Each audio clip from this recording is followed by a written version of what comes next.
sungguhnya aku akan menunggu di telagaku sampai aku akan lihat siapa yang datang dari kalian menuju telagaku. Fasayukhadhu unasun duni, akan ada orang-orang datang tahu-tahu diambilin, tidak boleh masuk ke telaga. Fa aqulu, maka aku berkata, ya Rabbi minni wa min ummati, ya Rabbku itu umatku. Fa yuqal ama sya'arta ma amilu ba'da, tidakkah kau tahu wahai Muhammad apa yang telah mereka lakukan setelah kau meninggal dunia? Jibril Radio 24 jam nonstop dengerin kajian tanpa ribet. Wa nastaghfiruhu wa natubu ilaih wa na'udzu billahi min syururi anfusina wa min sayyiati a'malina. May yahdihillahu fala mudilla lahu wa may yudlil fala hadiyalah. Wa asyhadu an la ilaha illallah wahdahu la syarika lah. Wa asyhadu anna Muhammadan abduhu wa rasuluhu la nabiyya ba'dah. Ya ayyuhalladzina amanu taqullaha haqqa tuqatih wa la tamutunna illa wa antum muslimun. Fa inna asdaqal hadithi kitabullah wa khairal huda huda Muhammadin sallallahu alaihi wasallam. Wa syarrul umuri muhdatsatuha wa kullu muhdatsatin bid'ah wa kullu bid'atin dhalalah wa kullu dhalalatin finnar. Hadirin dan hadirat yang dirahmati oleh Allah Subhanahu wa taala.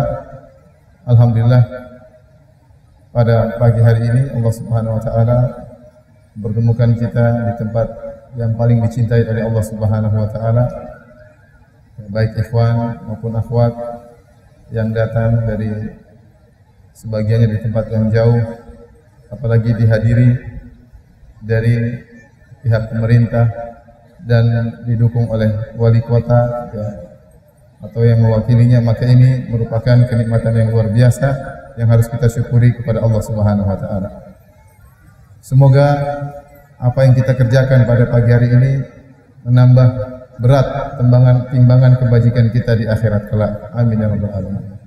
Salawat dan salam tidak lupa semoga selalu tercurahkan kepada junjungan kita Nabi Muhammad sallallahu alaihi wasallam, juga kepada keluarganya serta seluruh sahabat beliau tanpa terkecuali.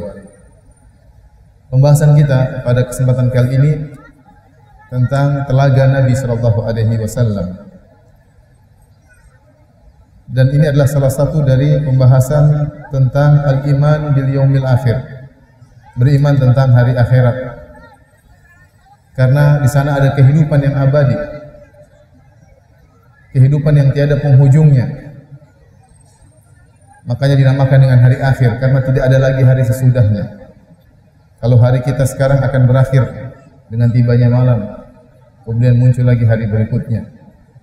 Adapun hari tersebut hari akhir, tiada penghujungnya, abadi, kekal selama-lamanya. Dan seorang mukmin harus beriman akan adanya hal tersebut, adanya hari pembalasan. Karena itu merupakan salah satu dari rukun iman, al-iman bil yaumil akhir, beriman tentang hari akhirat. Barang siapa yang kuat keimanannya terhadap hari akhirat, maka dia akan mudah menjalankan perintah Allah Subhanahu wa taala dan akan mudah menjauhkan dirinya dari perbuatan buruk. Karenanya Nabi SAW sering memotivasi seorang untuk melakukan amal soleh dengan iman kepada hari akhirat.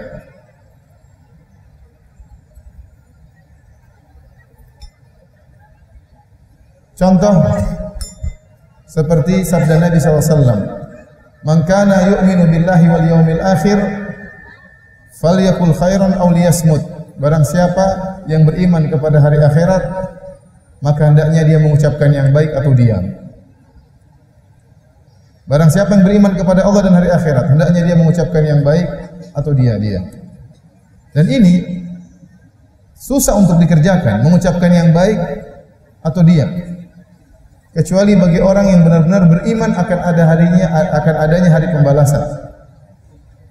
Sama kita katakan, barang siapa yang beriman kepada Allah dan hari akhirat, maka berkomentar yang baik atau diam, menulis yang baik atau diam. Lagi zaman sekarang, orang hobinya komentar, orang hobinya menulis, orang hobinya nulis status, orang hobinya mencemooh, menghina dan yang lainnya. Kalau dia beriman dengan hari akhirat, dia tahu bahwasanya ma yalfidhu min qaulin illa ladaihi raqibun atid. Tidak ada satu ucapan pun yang terucap kecuali dicatat oleh malaikat dan ada pembalasannya. dia akan berfikir terlebih dahulu sebelum berkata-kata. Namun tidak ada yang bisa menjalankan hadis ini dengan baik kecuali yang yakin adanya hari pembalasan. Karena jika seorang beriman kepada hari pembalasan, maka dia akan baik. Seandainya suatu negeri rakyatnya beriman dengan hari pembalasan, maka negeri tersebut akan menjadi negeri yang baik. Allah Subhanahu wa taala berfirman tentang sekelompok manusia yang mereka berbuat curang dalam timbangan. Kata Allah Subhanahu wa taala, "Wailul lil mutaffifin alladzina idza iktalu 'alan nasi yastawfun wa idza kaluhum aw wazanuhum yukhsirun. Ala yadhunnu ulaika annahum mab'utsun li yaumin 'adzim yauma yaqumun nasu li rabbil alamin." Kata Allah Subhanahu wa taala, celaka bagi orang-orang yang melakukan pengurangan dalam timbangan. Siapa mereka? Alladzina idza iktalu 'alan nasi yastawfun. Kalau mereka menjual barang kepada orang lain, mereka kurangi timbangannya. Wa idza kaluhum aw wazanuhum yukhsirun. Tapi kalau mereka membeli barang, mereka ingin timbangannya dipenuhi. Kata Allah, ala yadhunnu ulaika annahum mab'utsun. Tidakkah mereka tahu bahwasanya mereka akan dibangkitkan? Kapan? Liyaumin 'adzim, pada hari yang dahsyat. Yauma yaqumun nasu li rabbil alamin. Tatkala manusia berdiri menunggu kedatangan Allah Subhanahu wa taala. Artinya apa? Allah jelaskan, seorang berani melakukan pengurangan dalam timbangan meskipun sedikit. Dia kurangi kenapa? Karena dia kurang yakin dengan hari pembalasan. Seandainya dia yakin dengan hari pembalasan, hari kebangkitan, dia akan diminta pertanggungjawaban oleh Allah, maka dia tidak berani melakukan pengurangan timbangan. Ini contoh kecil yang Allah sebutkan dalam Al-Quran. Dan ini berkaitan dengan seluruh kegiatan-kegiatan yang terjadi di masyarakat. Oleh karenanya tidak ada hal yang paling membuat seorang semangat untuk beribadah dan menjauhi kemaksiatan kecuali seperti beriman kepada hari pembalasan. Tatkala seorang malas beribadah dan berani bermaksiat, itu menunjukkan kurangnya keimanan dia terhadap hari pembalasan, hari akhirat. Maka pada kesempatan pagi hari ini kita akan menyebutkan salah satu dari rangkaian perkara-perkara yang akan terjadi pada hari kiamat kelak, yaitu tentang adanya telaga Nabi sallallahu alaihi wasallam. Hadirin dan hadirat yang dirahmati oleh Allah Subhanahu wa taala, menurut pendapat yang kuat bahwasanya telaga Nabi letaknya adalah di al-mauqif, di padang mahsyar. Tatkala manusia baru dibangkitkan oleh Allah Subhanahu wa taala dalam kondisi hufatan, uratan, gurlan, buhman. Kata Nabi sallallahu alaihi wasallam, manusia dikumpulkan oleh Allah pada hari kiamat kelak dalam kondisi tidak beralas kaki, dalam kondisi tidak berpakaian, dalam kondisi belum disunat, dan dalam kondisi tidak membawa apa-apa. Kata Nabi, kama bada'na awwala khalqin nu'idu. Nabi bacakan firman Allah, sebagaimana kami mulai penciptaan, kami akan ulangi lagi. Sebagaimana tatkala kita baru dilahirkan dalam kondisi tidak berpakaian, dalam kondisi tidak beralas kaki, dalam kondisi tidak membawa apa-apa, dalam kondisi belum disunat, demikian pula tatkala kita dibangkitkan. Setelah itu tudina syams, Allah bangkitkan manusia dalam kondisi demikian. Lantas Allah turunkan matahari dalam jarak 1 mil. Maka manusia pun berkeringat dengan keringat yang banyak. Di antara mereka ada yang keringatnya sampai di mata kakinya. Di antara mereka ada yang keringatnya sampai di betisnya. Ada yang sampai ila haqawai, sampai di pinggangnya. Wa minhum man yaljimul araq iljaman, man yuljimul araq iljaman. Dan di antara mereka ada yang keringatnya sampai di mulutnya. Rasulullah SAW mengisyaratkan kepada mulutnya. Berarti hari tersebut hari yang sangat payah, hari yang sangat terik. Kita saja di bawah matahari yang jaraknya begitu jauh sekarang kita tidak kuat. Bagaimana lagi matahari dengan jarak 1 mil. Makanya manusia pada saat itu semuanya gelisah. Gelisah. Mereka menanti kapan Allah datang untuk mulai persidangan. Ibarat kalau kita akan disidang, sementara kita menunggu di luar tempat persidangan dalam kondisi panas dan terik, manusia begitu banyak, gelisah, kepanasan. Apalagi ini mereka menunggu fi yaumin kana miqdaruhu 50 alf sana. Di hari yang dimana ukurannya seperti 50.000 tahun. Menanti di bawah terik matahari dalam jarak 1 mil. Maka manusia pun berdatangan menuju kepada Nabi Adam alaihissalam. Kenapa? Mereka tidak kuasa. Panas yang amat terik, tersiksa. Mereka datang kepada Nabi Adam agar Nabi Adam memberi syafaat. Syafaat untuk apa? Syafaat agar Allah segera datang untuk mulai persidangan. Karena menunggu kedatangan Allah ini suatu kepayahan pada hari tersebut yang sangat panas. Nabi Adam alaihissalam minta uzur karena dia telah pernah melanggar, dia telah memakan buah yang dilarang oleh Allah Subhanahu wa taala. Dan dia mengatakan idhabu ila ghairi, pergilah kepada nabi yang lain.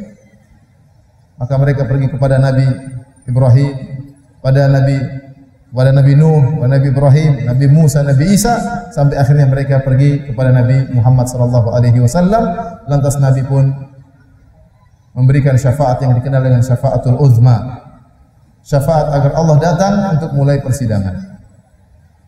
Intinya para hadirin dan hadirat yang dirahmati oleh Allah Subhanahu wa taala, di saat kondisi begitu panas dan terik, ternyata di sana ada telaga Nabi sallallahu alaihi wasallam. Tatkala manusia sangat butuh dengan minum kehausan, maka di sana ada telaga Rasulullah sallallahu alaihi wasallam yang beri kebahagiaan bagi orang-orang yang kehausan tatkala itu. Nabi sallallahu alaihi wasallam bersabda dalam hadisnya, "Ana faratukum alal haud." Aku menunggu kalian terlebih dahulu di telagaku. Jadi kata Nabi, "Ana faratukum alal haud." Dan faratukum maksudnya ataqaddamu alaikum alal haud wa uhayyi lakum. Aku mendahului kalian menunggu di telagaku dan aku siapkan telagaku untuk menanti kedatangan kalian. Jadi ini menunjukkan betapa baiknya Nabi sallallahu alaihi wasallam. Dia siapkan telaganya agar umatnya bisa minum dari telaga tersebut di saat mereka mengalami puncak kehausan pada hari tersebut. Nah, para hadirin dan hadirat yang dirahmati oleh Allah Subhanahu wa taala, maka pada kesempatan kali ini kita akan menjelaskan tentang telaga Nabi sallallahu alaihi wasallam lebih detail berdasarkan hadis-hadis yang datang yang sahih yang sampai kepada kita.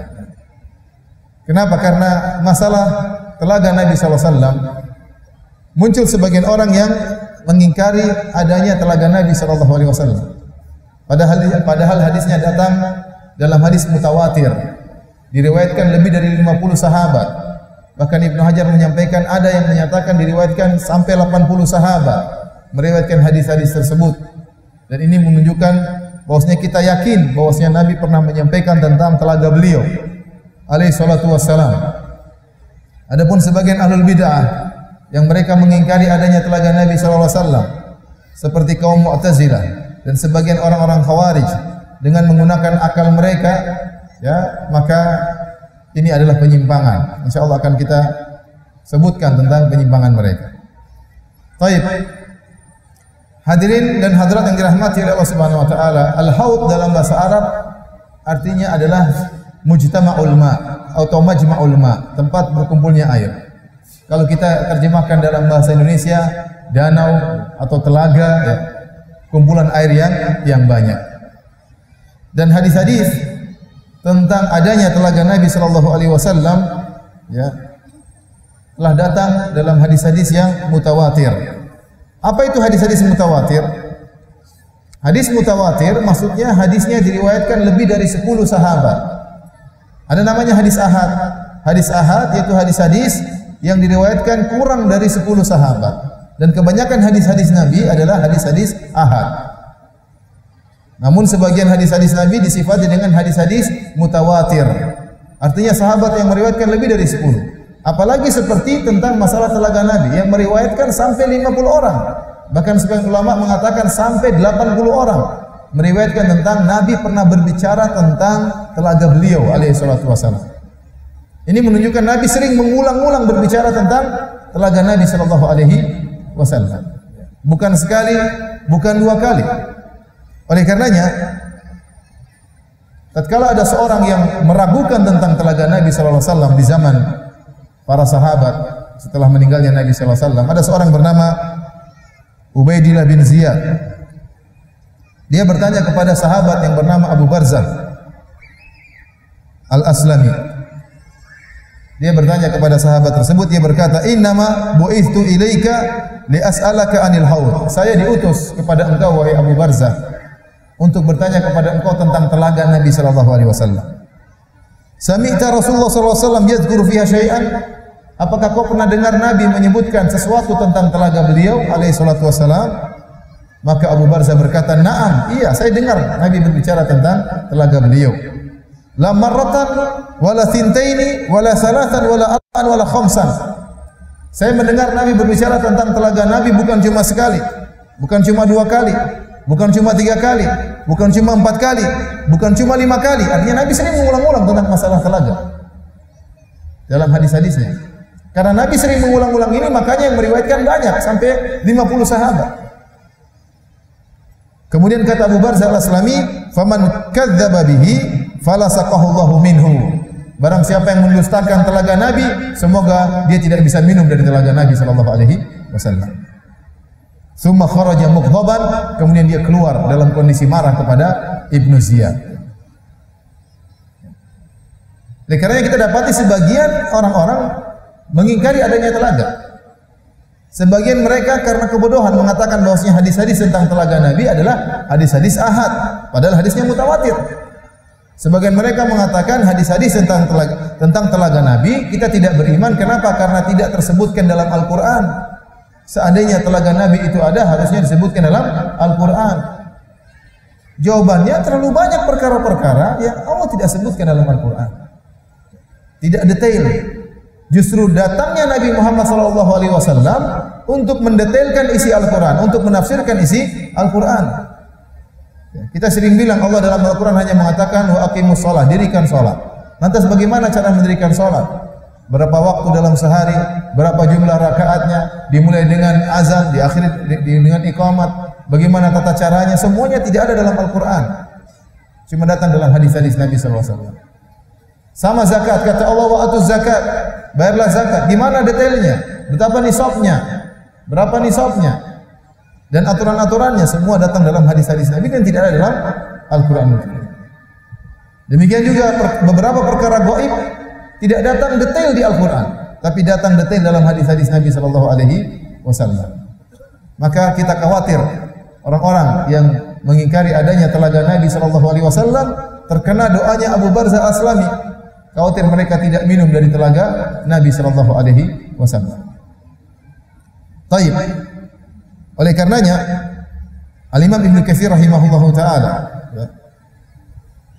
tatkala menyebutkan tentang hadis-hadis telaga dan dia menyebutkan bahwasanya hadis-hadisnya masyhur, mutawatir, dan dia berkata wa in raghimat unufu katsirin minal mubtadi'ah al-mukabirah al-qailina bi juhudihi. Meskipun para ahlul bid'ah ya, mereka benci akan hal ini, yang mereka sombong dan mengingkari akan adanya telaga Nabi sallallahu alaihi wasallam. Kemudian dia menukilkan perkataan sebagian salaf. Kata Ibnu Katsir rahimahullah, qala ba'dhu salaf, berkata sebagian salaf, man kadzdzaba bi karamatin lam yanalha.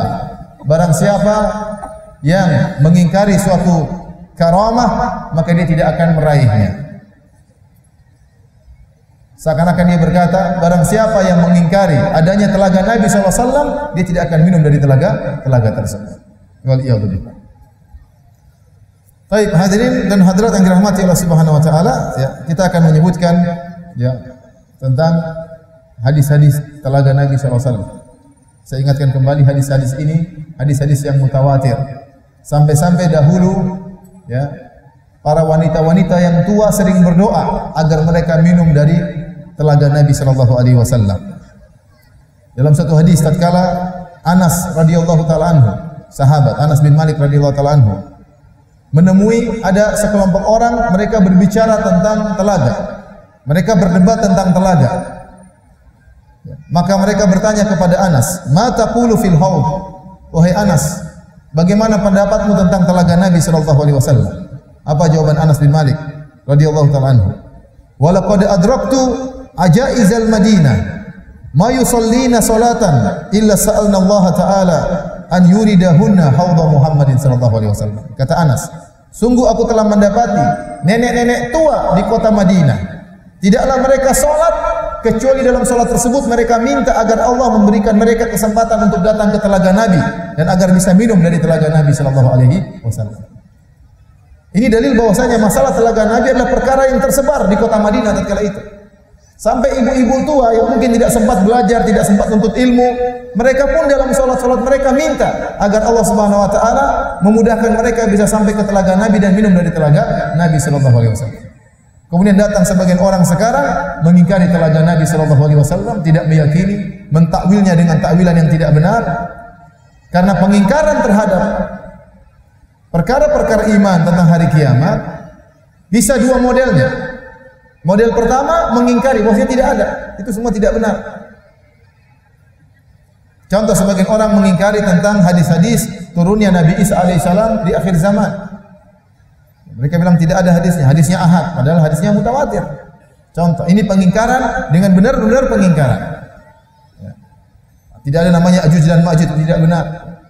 Ada model kedua, pengingkaran dalam bentuk pentakwilan.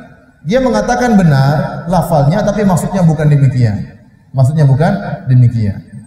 Contoh seperti sebagian orang mengatakan, iya, Ya'juj dan Ma'juj akan muncul pada hari kiamat, menjelang hari kiamat. Tapi bukan seperti yang Rasulullah SAW sebutkan, makhluk manusia bentuknya seperti ini dan seperti ini. Ya'juj dan Ma'juj maksudnya ini, maksudnya penyerangan dari orang-orang non-muslim misalnya, atau dari negeri ini, macam-macam. Ini tidak benar. Ini namanya takwil. Seperti mengatakan telaga Nabi maksudnya bukan air, tapi maksudnya adalah rahmat dan macam-macamnya. Ini juga tidak benar. Ini adalah bentuk pengingkaran dalam bentuk yang lain, pengingkaran dalam sisi makna. Harusnya kita beriman secara zahir hadis, benar-benar telaga Nabi sallallahu alaihi wasallam ada airnya, bisa diminum, ya, sebagaimana akan kita jelaskan dalam hadis-hadis yang sangat banyak tentang telaga Nabi sallallahu alaihi wasallam. Baik. Kita akan sebutkan hadis-hadis tentang telaga Nabi sallallahu alaihi wasallam. Di antaranya dari hadis Uqbah bin Amir radhiyallahu ta'ala anhu, anna Rasulullah sallallahu alaihi wasallam kharaja yawman fa shalla ala ahli Uhudin salatu ala al-mayyit. Setelah Rasulullah sallallahu keluar, kemudian dia salat kepada ahli Uhud sebagaimana salat beliau terhadap mayat.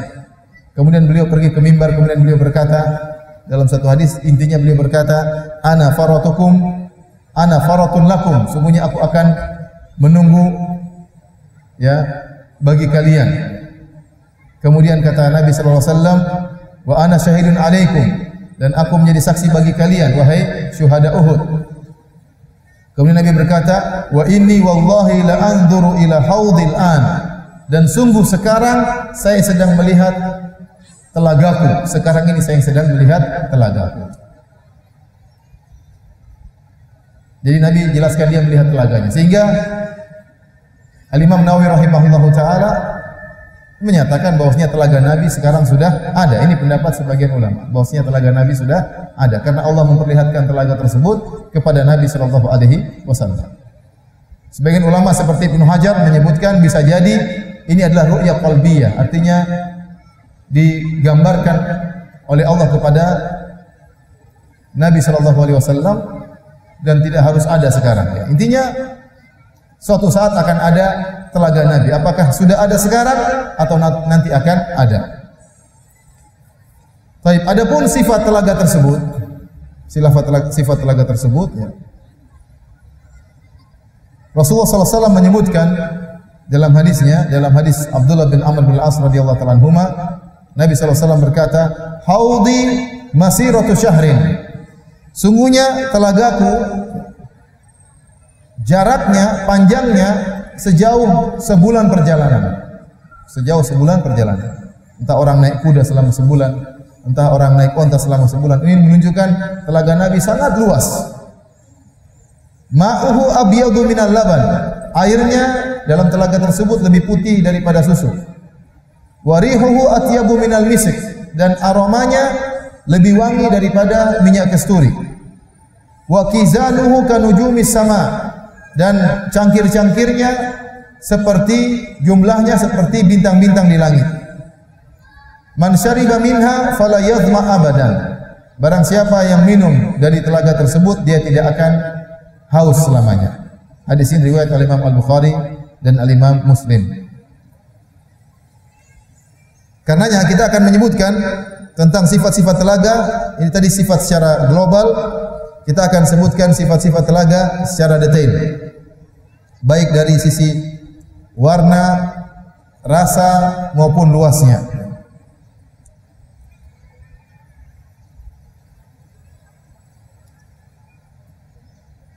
Adapun bentuk telaga tersebut,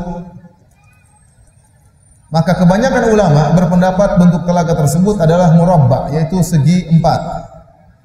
Segi empat, telaga tersebut segi empat. Karena dalam hadis disebutkan panjangnya dan lebarnya sama. Panjang dan lebarnya sama, dan konsekuensi dari panjang dan lebarnya sama adalah dia dalam bentuk segi empat. Ini pendapat. Pendapat yang lain, pendapat yang dipilih oleh Syekh Muhammad bin Shalih Al-Utsaimin rahimahullahu taala, bahwasanya telaga tersebut bentuknya bundar. Bentuknya bundar. Karena dalam riwayat Rasulullah SAW mengatakan zawayahu sawa, bahwasanya sudut-sudutnya sama, sehingga sebenarnya berpendapat bentuknya bulat. Tidak jadi masalah apakah dalam bentuk bujur sangkar, kotak, atau dalam bentuk bulat, tidak jadi masalah. Yang penting kita bisa minum dari telaga tersebut. Adapun panjangnya atau jaraknya, terkadang Nabi SAW sebutkan dalam bentuk jarak waktu. Tadi seperti kata Nabi, masiratu syahr. Panjangnya telagaku seperti jarak sebulan perjalanan. Mungkin seorang naik kuda selama sebulan, dia bisa menempuh berapa ribu kilometer. Atau orang naik onta selama sebulan, dia bisa menempuh berapa ribu kilometer. Kira-kira demikian panjangnya telaga Nabi. Dan terkadang Nabi memberi ukuran bukan dengan waktu, tapi dengan jarak panjang. Seperti dalam hadis Rasulullah SAW mengatakan, tuluhu ma baina Amman ila Ailah. Panjangnya seperti dari jarak kota Amman di Yordan sampai ke Ailah, yaitu di daerah negeri Syam. Dalam hadis yang lain kata Nabi SAW, kama baina Ailah wa San'a'il Yaman. Panjangnya telagaku seperti panjangnya dari jarak antara kota Ailah, yaitu di negeri Syam, sampai ke kota San'a di negeri Yaman. Itu ribuan kilo tentunya, ribuan kilo. Bahkan dalam hadis Anas Rasulullah SAW berkata, kama bainal Madinati wa San'a. Jaraknya seperti dari kota Madinah sampai kota San'a di negeri Yaman. Sama, jaraknya juga ribuan kilo. Dalam hadis yang lain, Rasulullah SAW berkata, panjangnya telagaku ab'adu min Ailah min Adan ila Adan. Lebih panjang daripada jarak antara kota Ailah sampai kota Adan di negeri Yaman. Dalam riwayat yang lain Nabi berkata, kama baina Ailah ilal Juhfah. Jaraknya seperti dari kota Ailah di negeri Syam sampai kota Al-Juhfah di dekat kota Madinah. Dalam riwayat yang lain dari kota Madinah sampai Amman. Dalam riwayat yang lain baina Jarba wa Adruh, dan inilah nama-nama kota di negeri Syam. Intinya Rasulullah SAW memberi gambaran yang panjang tentang luasnya dan panjangnya telaga Nabi SAW. Sebagian orang di antara orang-orang yang menolak hadis tentang telaga, mereka mengatakan hadis ini hadis yang tidak jelas. Kadang Nabi bilang dari kota ini ke kota ini, kadang dari kota ini ke kota ini, kadang dari kota ini ke kota ini, padahal jarak kota-kota itu tidak sama panjang persis. Dan ini sudah dibantah oleh para ahli hadis. Kata mereka ini menunjukkan hadis ini tidak sahih. Karena kata Nabi terkadang dari Madinah menuju San'a, terkadang dari Ailah menuju ke Adan, terkadang dari Ailah menuju kota yang lain ke Amman, ya, dan ini jaraknya berbeda-beda. Kalau kita ukur sekarang jaraknya berbeda-beda. Berarti hadis ini tidak sahih. Dibantah oleh para ulama, di antaranya Al-Qurtubi dan yang lainnya rahimahumullah, bahwasanya maksud Nabi memberi gambaran adalah pendekatan. Makanya dia mengatakan kama baina, seperti kata Nabi SAW. Dan Nabi karena sering mengulang-ulang tentang hadis tentang telaga, Nabi bertemu dengan berbagai macam orang. Terkadang Nabi bertemu dengan orang dari negeri Syam, maka kata Nabi seperti dua kota di negeri Syam. Paham? Kalau Nabi bertemu dengan orang Yaman, Nabi katakan seperti dari kota ini ke kota ini di negeri Yaman. Karena mereka paham tentang jaraknya di sana. Kalau Nabi bertemu dengan orang yang dari Hijaz, dari kota Makkah, kota Madinah, maka Nabi bilang seperti dari Madinah sampai ke kota ini. Maksudnya adalah pendekatan, bukan jarak persis berapa meternya, tidak. Makanya Nabi mengatakan seperti. Maksudnya adalah untuk menjelaskan tentang luasnya telaga tersebut. Ada yang mengatakan berubah-ubahnya tersebut, jaraknya berubah-ubah. Ada sebagian orang mengatakan karena Allah ingin memperluas lagi. Mungkin Nabi pertama bilang jaraknya sekian. Ternyata Allah kasih tahu telaganya diperluas lagi. Maka Nabi berbicara di lain waktu lebih luas lagi. Ternyata Allah kasih tahu lagi akan diperluas lagi karena rahmat bagi umat Islam. Maka diperluas lagi telaga tersebut. Ini cara mengkompromikan dalil-dalil tersebut. Bisa kita katakan bahwasanya Nabi hanya bermaksud pendekatan dan ini lebih kuat, atau kita mengatakan memang telaga tersebut mengalami perluasan. Seperti surga. Surga sudah ada sekarang. Dan dalam hadis disebutkan barang siapa yang berzikir seperti ini, gurisat lahu nakhlatun fil jannah, akan ditanam pohon baginya di surga. Jadi surga sudah ada, namun mengalami pengembangan. Surga yang pernah dimasuki oleh Nabi Adam mengalami pengembangan. Semakin indah, semakin banyak tanaman, paham? Semakin indah, seperti itu. Sama telaga Nabi sallallahu alaihi wasallam, ya, mungkin di awal Nabi menyebutkan jaraknya sekian, namun Allah beri rahmat, semakin karunia, semakin besar pula. Namun Allah alam bisawab, pendapat yang lebih kuat bahwasanya Nabi SAW hanya ingin menyampaikan pendekatan. Sehingga tatkala bertemu dengan suatu penduduk, Nabi memberi pendekatan dengan kota-kota yang dia pahami. Oleh karenanya dalam riwayat Al-Musnad, dalam Musnad Imam Ahmad, Al-Imam Ahmad, Nabi pernah berkata tentang telaga Nabi, kata Rasulullah SAW, kama baina Adanin ila Amman. Jaraknya seperti dari kota Adan di negeri Yaman sampai Amman di Yordan, ribuan kilo. Kemudian kata Nabi, wa ausa dan lebih luas. Berarti kita tahu itu hanya pendekatan. Karena Nabi mengatakan dan lebih luas dan lebih luas. Baik. Jadi telaga tersebut sangat luas. Karena umat Rasulullah SAW juga sangat banyak. Umat Islam sangat banyak. Dari 1400 tahun yang lalu sampai sekarang entah sudah berapa miliar. Belum sampai hari kiamat umat Islam sangat banyak. Ya, kalau telaganya kecil cuma seperti masjid ini repot ya. Jadi telaganya harus apa? Luas.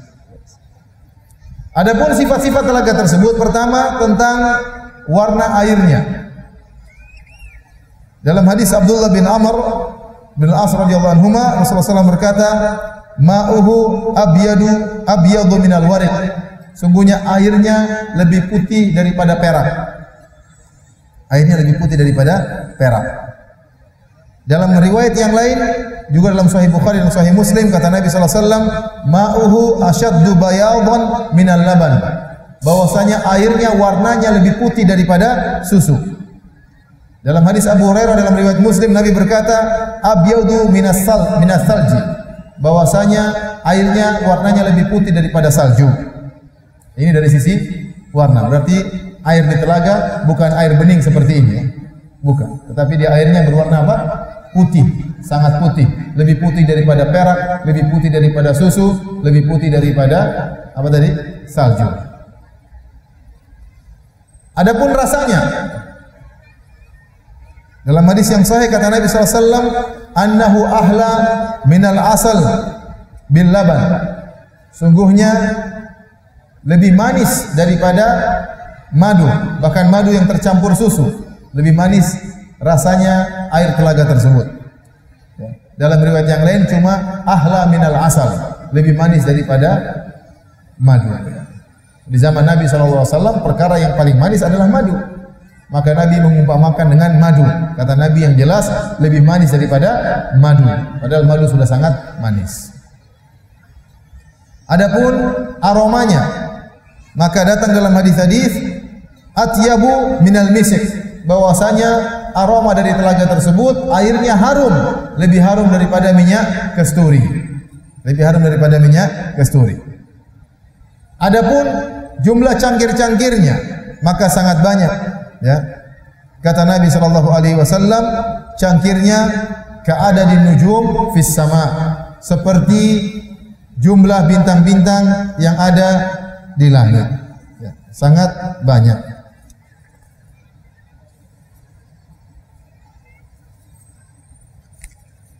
Kenapa? Agar umat Islam tidak berebutan. Seandainya telaganya besar, ternyata cangkirnya cuma 5, bahaya.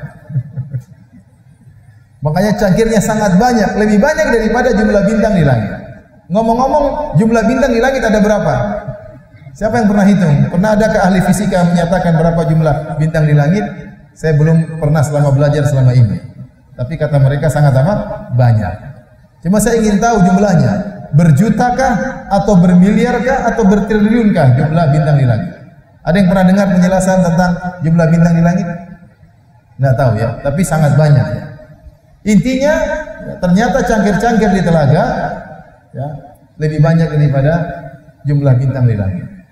Agar orang kalau datang silakan minum dari arah sini, dari arah sana, dari arah sini, silakan minum, enggak usah rebut-rebutan. Saya pernah menyampaikan tentang masalah telaga Nabi, ada yang bertanya, "Ustaz, bolehkah saya berenang di telaga Nabi?" Saya bilang minta izin dulu sama Nabi.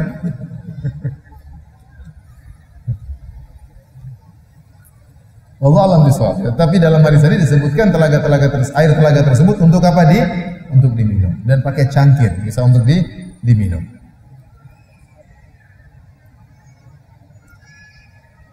Baik, dari mana datangnya air telaga tersebut?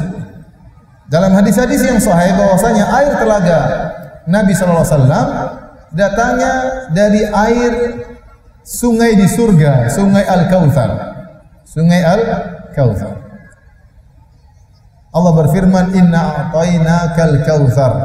Wahai Muhammad, sungguhnya kami telah memberikan kepada engkau Al-Kautsar. Al-Kautsar adalah telaga atau sungai di surga. Adapun haudun Nabi, telaga yang sedang kita bicarakan ini di luar surga, sebelum surga, tapi di padang mahsyar. Dalam hadis dari hadis Abdullah bin Mas'ud radhiyallahu taala anhu, Rasulullah SAW berkata, "Yuftahu nahrun minal kautsar ilal haud." Sungguhnya dibuka ya sungai dari Al-Kautsar menuju kepada telaga Nabi sallallahu alaihi wasallam. Jadi airnya dari sungai Kautsar atau telaga Kautsar di surga, mengalir airnya sampai ke padang mahsyar di tempat telaga. Dan datang dalam hadis Thauban radhiyallahu taala anhu, Rasulullah SAW berkata, "Yaguttu fihi mizabani yamuddanihi minal jannah, ahaduhuma min dahabin wal akhar min warid." Hadis riwayat Muslim. Jadi hadis Thauban, kata Nabi sallallahu alaihi wasallam, ada 2 mizab. Mizab itu talang. Dalam bahasa Arab artinya apa? Talang air. Ada 2 mizab, talang air ya, yang bersumber dari surga menuju ke telaga Nabi sallallahu alaihi wasallam. Yaguttu fihi, yaguttu itu keluar suara yang besar dari cipratan air tersebut. Jadi airnya mengalir begitu kencang, tidak berhenti-henti, mutatabi'ah. Bidun inqita', air mengalir dengan suara yang kencang, begitu kuatnya aliran air tersebut dan derasnya aliran tersebut sehingga terdengar suara percikan air tersebut dari surga menuju ke telaga tersebut. Dengan 2 mizab, dengan 2 talangan. Satu terbuat dari emas kata Nabi sallallahu alaihi wasallam, satu terbuat dari perak. Mengalirlah air menuju ke telaga Rasulullah sallallahu alaihi wasallam. Jika seorang telah minum dari telaga tersebut, apa dampaknya? Kata Nabi sallallahu alaihi wasallam, "Faman syariba minhu fala yadma ba'dahu abadan." Barang siapa yang minum dari telaga tersebut, dia tidak akan haus selama-lamanya. Dia tidak akan haus selama-lamanya. Bahkan dalam sebagian riwayat bahwasanya orang yang datang ke telaga benar-benar dalam kondisi sangat haus seperti ya onta yang sudah tidak minum selama 4 hari. Dalam hadis Irbad bin Sariyah radhiyallahu ta'ala anhu, Rasulullah SAW bersabda, "La tasdahimanna hadhihi al-ummatu 'ala al-hawdi izdiham ibilin waradat li khamsin." Kata Nabi, sungguh umat ini akan berdatangan ramai menuju ke telaga Nabi SAW. Seperti ramainya onta yang sudah 4 hari tidak dikasih minum. Baru minum hari kelima. Sangat kehausan. Jadi kita bisa bayangkan bagaimana manusia dibangkitkan di padang mahsyar, kemudian jarak matahari yang begitu dekat. Mereka berkeringat dengan keringat yang bercucuran yang sangat banyak. Kemudian tiba-tiba mereka ditunggu oleh Nabi. Nabi panggil mereka untuk minum dari telaga. Maka mereka minum dengan sangat semangat. Ya. Dan setelah mereka minum, maka hilang hausnya sama sekali. Kata Nabi, lam yadma ba'dahu abadan. Mereka tidak akan haus selama-lamanya. Ini diantara faedah dari minum telaga tersebut. Taib hadirin dan hadirat yang dirahmati oleh Allah Subhanahu wa taala. Siapa yang bisa datang ke telaga tersebut untuk minum? Seluruh umat Muhammad sallallahu alaihi wasallam. Jadi kita sedang berbicara tentang telaga Nabi sallallahu alaihi wasallam. Banyak ulama berpendapat bahwasanya setiap nabi punya telaga tatkala itu. Setiap nabi masing-masing punya telaga di padang mahsyar. Tetapi telaga yang terbesar, telaga yang terindah, telaga yang airnya terlezat adalah telaganya Nabi sallallahu alaihi wasallam. Yang kita sedang sebutkan hadis-hadisnya seluruhnya berkaitan dengan telaga Nabi sallallahu alaihi wasallam. Kita tidak mendapati satu hadis yang sahih yang menjelaskan tentang sifat telaganya Nabi Musa, telaganya Nabi Isa, telaganya Nabi Ibrahim, telaganya Nabi Adam. Yang kita dapatkan dalam hadis-hadis dari Nabi semuanya berkaitan tentang telaga Nabi Muhammad sallallahu alaihi wasallam. Nah, siapakah yang bisa minum dari telaga tersebut? Kata para ulama, seluruh umat Islam. Seluruh umat Nabi sallallahu alaihi wasallam akan minum dari telaga tersebut, kecuali orang-orang yang dihalangi. Kecuali orang-orang yang dihalangi. Apakah ada yang dihalangi? Iya. Ada yang terhalangi tidak bisa minum dari telaga tersebut. Dan hadisnya sangat banyak tentang hal ini. Di antaranya Rasulullah SAW bersabda, "La yaridanna alayya al-hawd rijalun mimman sahabani hatta idza ra'aitum wa rufi'u ilayya ukhtilu juduni." Sungguh benar-benar akan datang beberapa orang dari yang pernah bersahabat denganku. Sehingga tatkala mereka datang menuju ke telaga, tatkala aku melihat mereka dan mereka dinampakkan bagiku mereka, tiba-tiba mereka ditarik, dipisahkan dariku. Fala aqulanna, maka aku pun berkata, ya Rabbi, usaihabi. Aku berkata, wahai ya Rabbku, itu sahabat-sahabatku. Kenapa mereka dijauhkan dari telaga? Fala yuqalanna li, maka dikatakan kepadaku, innaka la tadri ma ahdatsu ba'dak. Kau tidak tahu apa yang telah mereka ada-adakan setelah meninggalnya engkau. Dalam hadis yang lain dari hadis Asma binti Abi Bakar radhiyallahu anha, Nabi sallallahu alaihi wasallam berkata,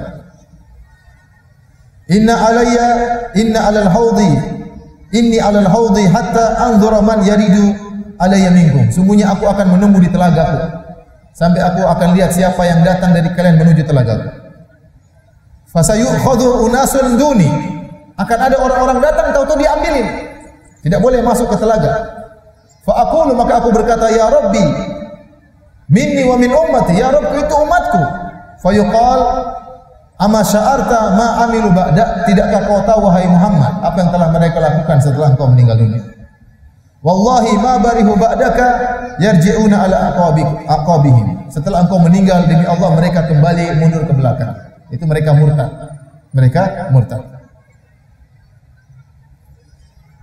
Dalam riwayat yang lain kata Nabi sallallahu alaihi wasallam, hadis Ummu Salamah.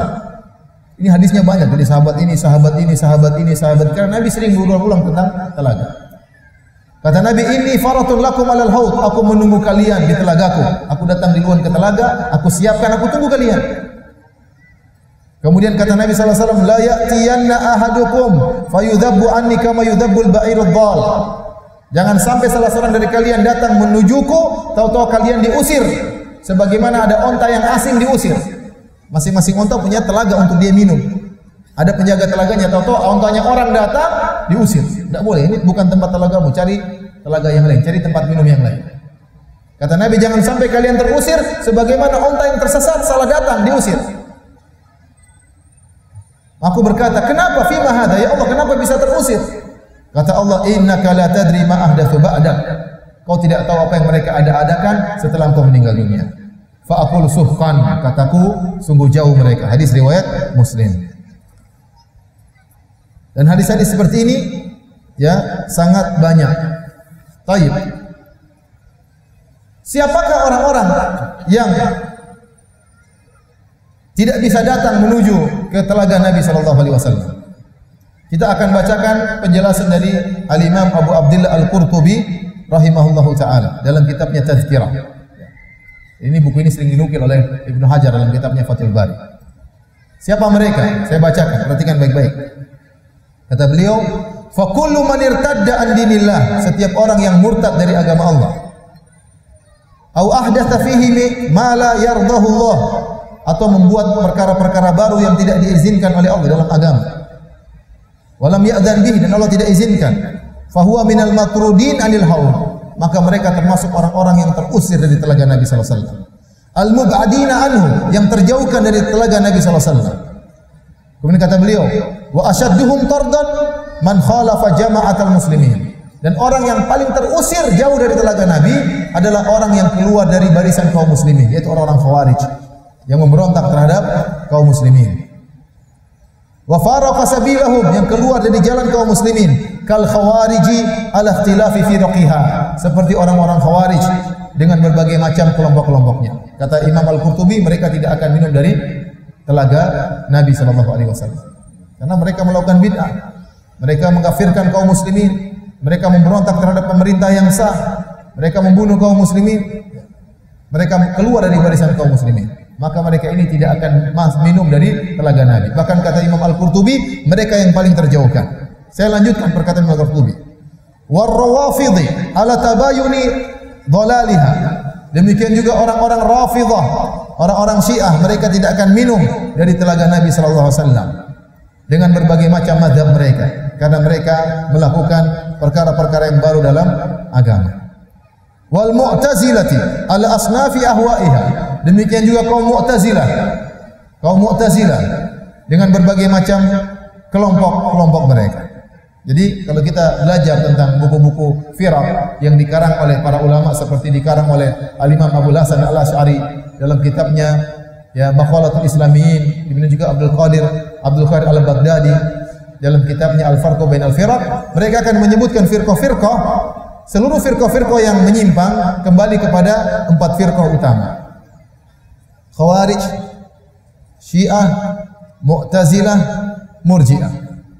Khawarij, Syiah, Mu'tazilah, Murji'ah.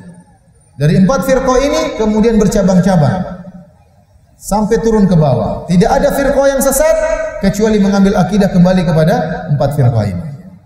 Ya, yaitu Khawarij, Syiah, Mu'tazilah, Murji'ah atau Jahmiyah. Kembali kepada 4 firqah ini.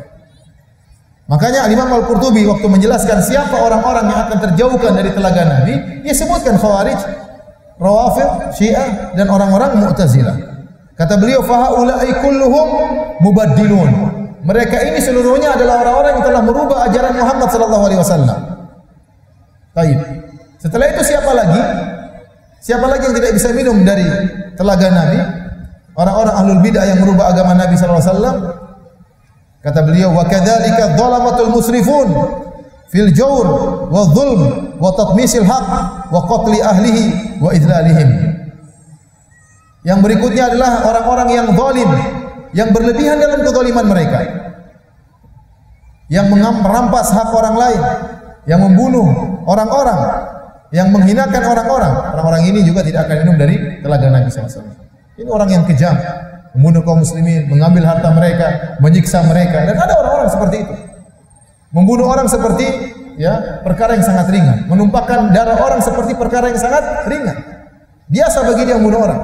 Sangat zalim, mengambil hak orang lain. Ini tidak akan minum dari telaga Nabi SAW. Kemudian siapa lagi? Kata Imam Al-Qurtubi, wal mu'linuna bil kabair al mustakhifuna bil ma'asi. Yaitu orang-orang yang menampakkan dosa-dosa besar tanpa punya malu. Berzina dia pamer dia berzina. Berzina dia pamer kalau dia berzina. Dia membunuh dia pamer kalau dia membunuh orang lain. Dia pamer, dia tidak punya malu dengan dosa-dosa besar yang dia lakukan.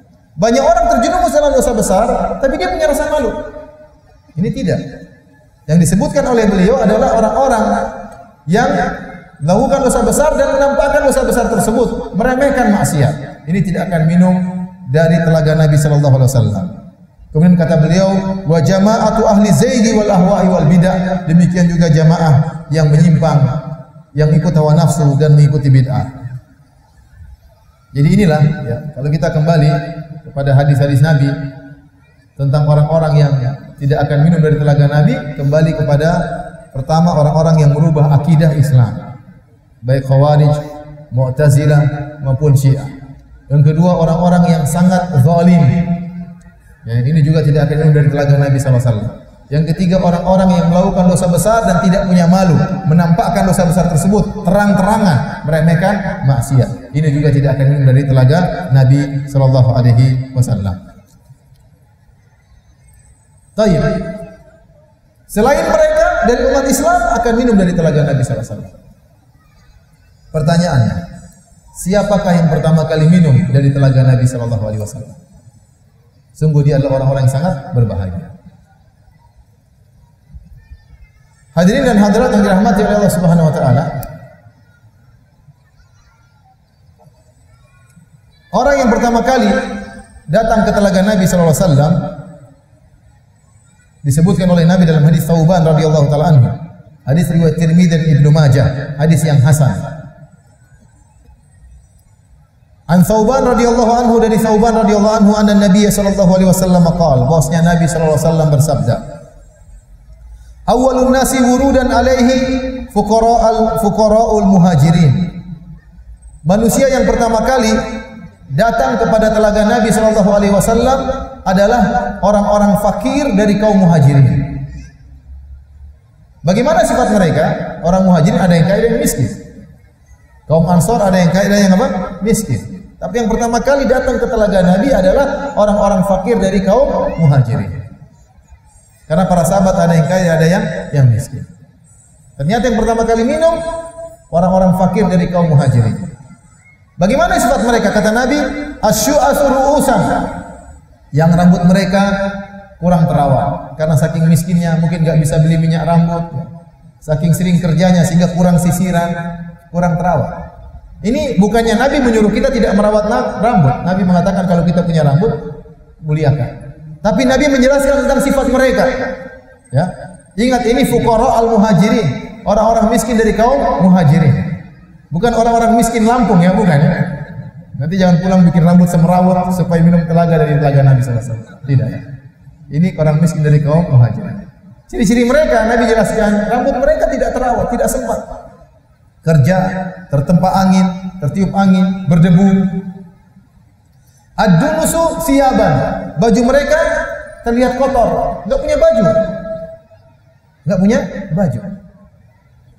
Sampai para fuqaha dulu membahas tentang apakah orang kalau sholat dengan satu pakaian saja sah atau tidak. Kenapa? Ada orang-orang yang tidak punya baju kecuali satu lipatan.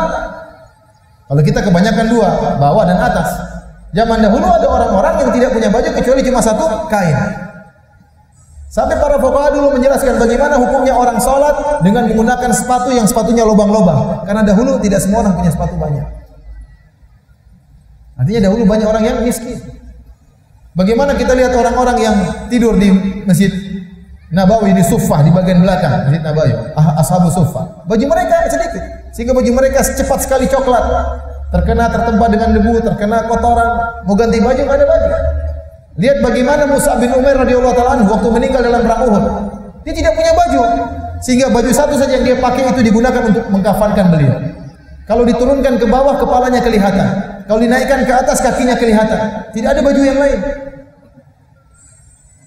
Sehingga Rasulullah SAW mengatakan tutup bagian atasnya, yang bagian bawah dikasih tumbuhan idkhir. Jadi maksud saya, Ada orang-orang seperti ini di zaman Nabi sallallahu alaihi wasallam. Bukan mereka tidak bersih, mereka tidak mampu untuk bersih-bersih karena bajunya enggak ada. Bukannya mereka tidak bisa memperhatikan rambut mereka, tidak sempat untuk ngurusi rambut mereka karena saking miskin kehidupan yang mereka rasakan. Maka Nabi mengatakan yang pertama kali minum dari telaga adalah fuqara'ul muhajirin, orang-orang yang miskin dari kaum muhajirin yang berhijrah dari Mekah menuju Madinah. Asy-syu'thu ru'usan, rambut mereka semerawut tidak teratur. Ad-dunusu thiyaban, baju mereka kotor. Alladzina la yankihunal mutanaimat, yang mereka tidak pernah menikah dengan wanita-wanita yang hidupnya senang. Artinya kata para ulama apa? Kalau mereka melamar selalu ditolak. Ada yang bilang gue banget itu. Ingat ya, bukan kaum miskin orang Lampung, tidak ya, muhajirin. Saking miskinnya kalau dia melamar tidak ditolak. Dia pasti hanya bisa menikah dengan mungkin perempuan-perempuan juga yang susah seperti dia. Wanita-wanita yang juga miskin seperti dia. Kalau dia menikah dengan wanita yang agak hidupnya mewah, hidupnya menyenangkan, ditolak. Tidak bisa. Kata Nabi, alladzina la yankihunal mutanaimat, mereka tidak pernah menikah dengan wanita-wanita yang hidupnya enak. Wala tuftahu lahum abwaabu sudat, dan mereka tidak pernah dibukakan bagi mereka pintu-pintu. Artinya apa? Kalau mereka bertamu terkadang ditolak. Terkadang ditolak. Ya, kalau orang kaya yang bertamu kita bukakan pintu. Orang miskin ditolak. Oke, dalam hadis kata Rasulullah SAW, maksud hadis kata Rasulullah SAW, ruba asy'ata akbar madfu'un bil abwab law aqsama 'ala Allah la abarrahu. Kata Nabi, betapa ada orang-orang yang rambutnya semerawut, ya, penuh dengan debu, tertolak dari pintu-pintu. Kalau bertamu ditolak, tapi kalau dia bersumpah atas nama Allah, maka Allah akan penuhi sumpahnya. Ini ternyata orang-orang yang pertama kali minum dari telaga Nabi sallallahu alaihi wasallam. Tentunya bukan kita, tapi mereka adalah orang-orang kaum muhajirin. Orang-orang yang sangat mulia. Muhajirin maksudnya apa? Muhajirin itu orang-orang yang meninggalkan kampung halamannya dari Mekah menuju Madinah. Dia tinggalkan seluruh hartanya, dia tinggalkan seluruh perdagangannya, dia tinggalkan tanah kelahirannya, dia tinggalkan kampung halamannya agar bisa pindah ke kota Madinah untuk bisa beribadah kepada Allah Subhanahu wa taala. Karena waktu di zaman tersebut mereka beribadah, mereka disiksa, dihina. Ya, maka Nabi suruh mereka berhijrah karena tidak mampu. Bilal bin Rabah disiksa oleh tuannya Umayyah bin Khalaf. Diletakkan di atas, di bawah terik matahari, letakkan batu di atas dadanya, dijemur. Dipanggil anak-anak untuk mengarak, ditarik di kota Mekah, dan dia tetap berkata ahadun ahad, Allah Maha Esa, Allah Maha Esa. Disuruh mengucapkan kesyirikan, dia tidak mau. Disiksa. Bagaimana mau sholat, bagaimana ibadah? Disiksa seperti itu. Khabbab bin al-Arat disiksa. Diambil batu yang panas, ditempelkan ke pundaknya sampai mati batu tersebut. Seperti ada arang diletakkan di mana? Sampai ya lepas kulit dari pundaknya. Disiksa. Sebagian mereka dibunuh, Yasir dibunuh, Sumayyah dibunuh, ya. Sehingga mereka harus berhijrah demi untuk bisa beribadah kepada Allah Subhanahu wa taala, sehingga banyak di antara mereka yang miskin. Sampai akhirnya Nabi membuat Suffah. Suffah itu apa? Suffah itu Masjid Nabawi dibuat semacam pelataran di belakang, dikasih tenda di atasnya. Tapi terkadang kanan kirinya terbuka, mereka tidur di situ, bukan dalam masjid. Mereka tidur Suffah. Suffah itu bagian belakang, di belakang Masjid Nabawi, dibuat semacam terpal di atasnya supaya mereka bisa tidur di situ. Karena tidak punya rumah, tidak ada yang menampung mereka, tidak ada tetangga yang bisa menampung mereka. Sebagian sahabat sudah bagi-bagi, kamu tinggal sama sini, kamu tinggal sama sini. Namun masih banyak saja orang-orang yang tidak punya tempat tinggal, sehingga mereka tinggal di Suffah. Wajar jika Nabi sebutkan di antara mereka ada yang syu'atul ru'usan, rambutnya semerawut, adunusu thiyaban, baju mereka kotor. La yankihunal mutanaimat, mereka kalau melamar ditolak, tidak pernah menikah dengan wanita-wanita yang hidupnya enak. Wala tuftahu lahum abwabus sudat, dan mereka tidak pernah dibukakan bagi mereka pintu-pintu baik orang kaya, ya, sering ditolak kalau bertamu. Mereka ini yang pertama kali minum dari telaga Haud, telaga Nabi SAW. Timbul pertanyaan, apakah ini dalil bahwasanya orang miskin lebih afdal daripada orang kaya? Buktinya orang kaya yang muhajirin kaya-kaya nunggu dulu. Yang minum yang muhajirin yang miskin dulu. Dan kita tahu bahwasanya orang miskin masuk surga sebelum orang kaya berapa tahun? 500 tahun. Kata Nabi SAW, inna fuqara'a ummati yadkhulunal jannata qabla al-aghniya binisfi yaum. Ya, sungguhnya orang-orang miskin dari umatku akan masuk surga sebelum orang-orang kaya lebih cepat setengah hari, dan satu hari seperti 1000 tahun, artinya lebih cepat 500 tahun. Dalam riwayat yang lain, orang-orang miskin dari umatku masuk surga sebelum orang kaya lebih cepat 100 tahun. Dalam riwayat yang lain ada yang lebih ringan, orang-orang miskin masuk surga lebih cepat dari orang kaya, lebih cepat 40 tahun. Berarti Ustaz, kalau kita ingin masuk surga cepat harus miskin. Sepertinya demikian. Kok bisa yang kaya terlambat? Iya, karena dia harus dihisab. Dia harus apa? Dihisab. Mobilnya dihisab, rumahnya dihisab, HP-nya dihisab, aset-asetnya dihisab. Dari mana dia dapatkan duitnya, ke mana dia habiskan. Orang miskin malah apa yang mau dihisab? Duitnya enggak ada. Duitnya enggak ada. Sehingga hisabnya sebentar. Orang kaya asetnya banyak, hisabnya banyak. Saya sering sampaikan, HP saja ini hisabnya berbeda. Kalau Anda punya HP yang canggih, bisa internetan, bisa WhatsAppan, bisa Facebookan, bisa lihat YouTube, YouFit dan yang lainnya, wah hisabnya panjang. Ya. Ente punya Facebook aja, lihat punya teman-teman cewek, buka lihat, hisabnya panjang. Coba kalau HP-nya HP jadul, cuma daftar nama sama daftar utang, ya. Hisabnya cepat. Ini kita baru bicara HP, belum rumah kecil, rumah besar, hisabnya beda. Mobil satu tua dengan mobil baru 2, 3, 4, hisabnya beda. Punya satu kios dengan punya 10 kios, hisabnya beda. Apalagi kalau nggak punya kios, nggak punya rumah, nggak punya HP, itu cepat masuk surga. Baik hadirin dan hadirat yang dirahmati Allah Subhanahu wa taala. Apakah kalau orang miskin cepat masuk surga berarti dia lebih hebat daripada orang kaya di surga? Jawabannya tidak. Dijelaskan oleh Ibnu Hajar rahimahullah dalam Fathul Bari. Dijelaskan oleh Ibnu Taimiyah rahimahullah dalam Majmu' Fatawa. Itu hanya masalah di luar saja. Tetapi kalau orang kaya ini setelah dihisab ternyata pahalanya sangat banyak, meskipun dia masuk surga belakangan, surganya lebih tinggi. Paham? Ini masalah cepat di luar masuk surga atau tidak. Tapi kalau sudah masuk surga, bisa jadi orang kaya lebih tinggi, bisa jadi si miskin lebih tinggi. Tergantung orang kaya ini, apakah kekayaannya benar-benar digunakan untuk Allah Subhanahu wa taala. Kalau dia banyak menyumbang, dia punya banyak wakaf, ya, dia punya darul aitam, bukan buat anak yatim, dia membantu para janda, ya, baik janda yang muda maupun janda yang tua, ya. Dia bantu semuanya, kemudian dia lebih tinggi surganya, meskipun dia masuk surga belakangan. Dan hadis-hadis tadi, orang miskin masuk lebih surga lebih cepat 500 tahun, ada yang lebih cepat 100 tahun, ada yang lebih cepat 40 tahun. Tergantung, berarti ya ini sangat miskin dibandingkan dengan sangat kaya. Maka jaraknya si kaya terlalu lama apa? Dihisab, yang miskin cepat sekali, maka jaraknya 500 tahun. Yang jaraknya 100 tahun, mungkin dia tidak terlalu miskin dibandingkan dengan yang tidak terlalu kaya, sehingga jaraknya cuma 100 tahun. Yang 40 tahun yang agak miskin dibandingkan dengan yang agak kaya, sehingga jaraknya cuma 40 tahun.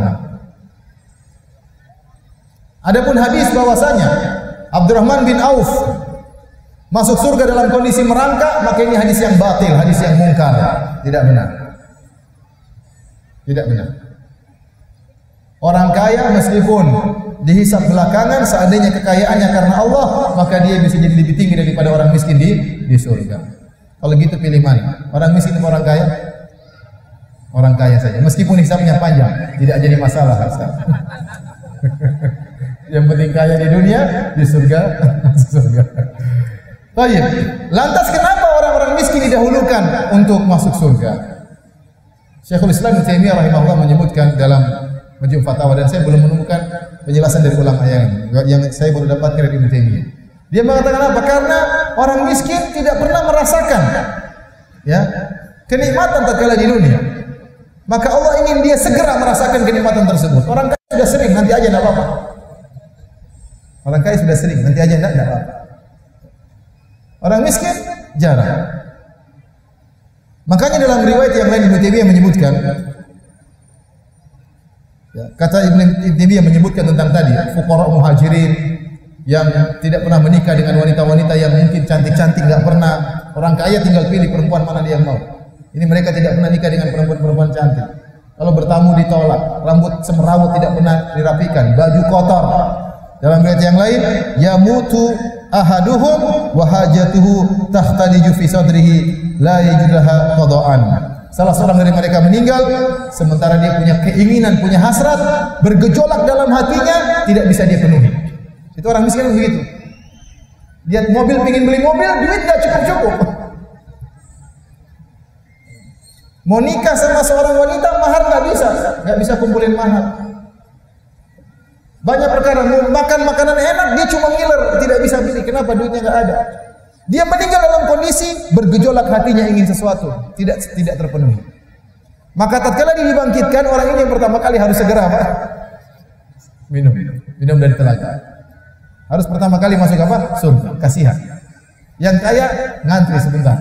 Sudah sering enak, sudah sering nikmat, belakangan tidak jadi masalah. Jadi para hadirin, inilah ya, orang-orang yang pertama kali masuk surga atau orang-orang yang pertama kali minum dari telaga Nabi sallallahu alaihi wasallam. Baik. Apakah ada amalan-amalan yang membuat kita lebih mudah untuk minum dari telaga Haud? Telaga Nabi sallallahu alaihi wasallam. Ada beberapa amalan hendaknya kita perhatikan agar kita mudah untuk minum dari telaga Nabi sallallahu alaihi wasallam. Yang pertama adalah at-tamassuk bil kitabi was sunnah, berpegang teguh dengan Al-Qur'an dan sunnah. Tadi kita sebutkan mereka yang bikin ajaran-ajaran baru, akidah-akidah yang baru, ya ini rawan tidak bisa minum dari telaga Nabi sallallahu alaihi wasallam. Maka kita berusaha ikuti Al-Qur'an dan sunnah. Jangan kita tambah-tambahi, ya. Ikuti saja Al-Qur'an dan sunnah. Kata Nabi sallallahu alaihi wasallam, "Inni qad taraktu fikum syai'aini lan tadhillu ba'dahuma." Sungguhnya aku telah tinggalkan kepada kalian dua perkara, kalian tidak akan sesat selamanya setelah jika berpegang teguh dengan dua perkara tersebut. Kitabullahi wa sunnati, yaitu Al-Qur'an dan sunnahku. Walan yatafarraqa hatta yarida 'alal haud, dan keduanya tidak akan terpisah sampai datang di telagaku. Ini isyarat bahwasanya berpegang teguh dengan Al-Qur'an dan sunnah merupakan sebab utama untuk minum dari telaga Nabi sallallahu alaihi wasallam. Tidak melakukan perubahan, tidak melakukan penambahan baik dalam masalah akidah, dalam masalah keyakinan maupun dalam masalah ya peribadatan. Adapun menambah-nambah dalam masalah duniawi silakan sebebas-bebasnya. Selama tidak merupakan maksiat. Kemudian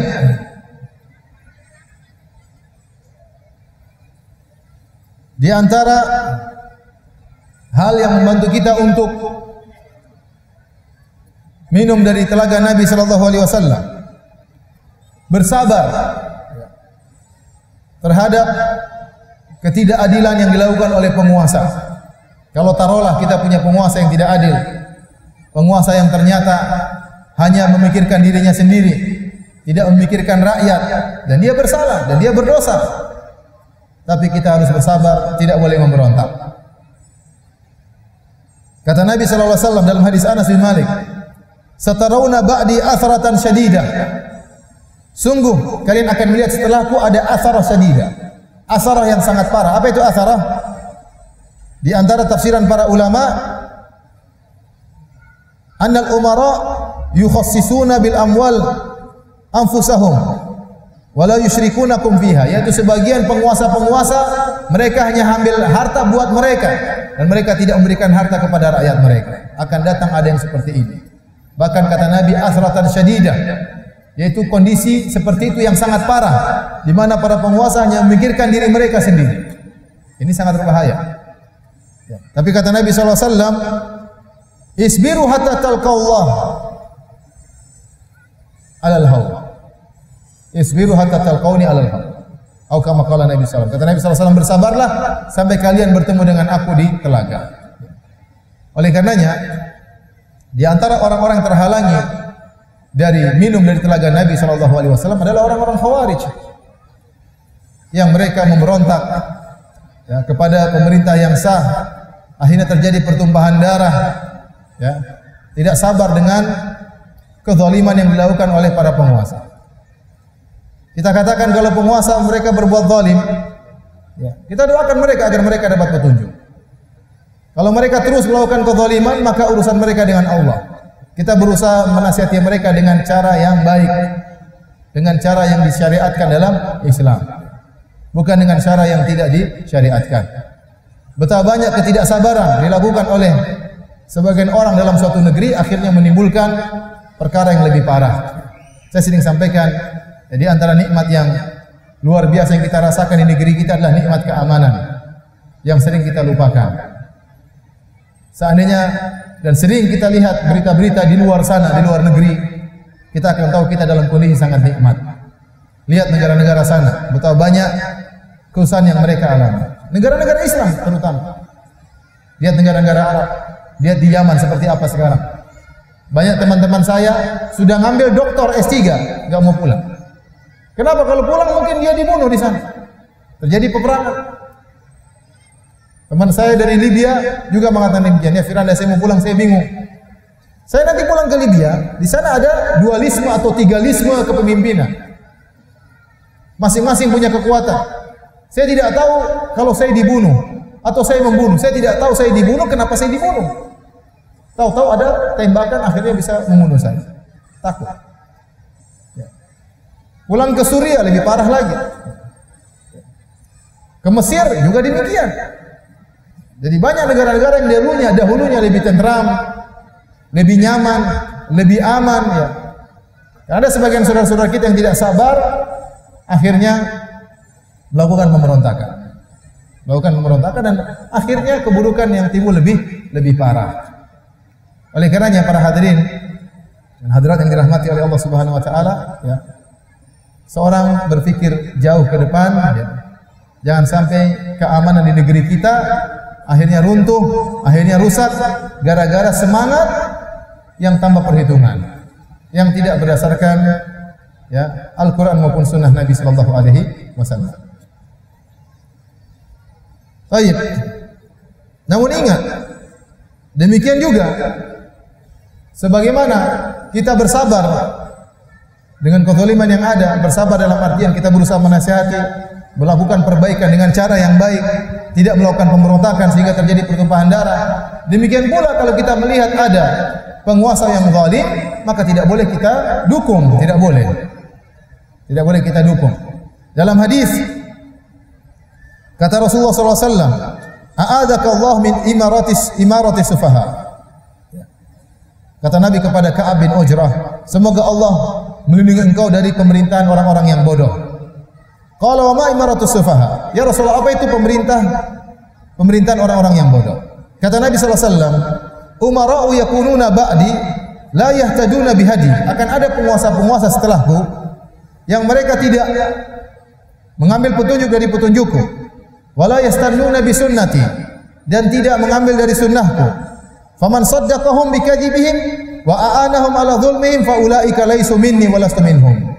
Barang siapa yang membenarkan penguasa seperti ini, membantu mereka di atas kedustaan mereka, maka mereka bukan dariku dan aku bukan dari mereka. Wala yariduna ala haudhi, dan mereka tidak akan datang kepada telagaku.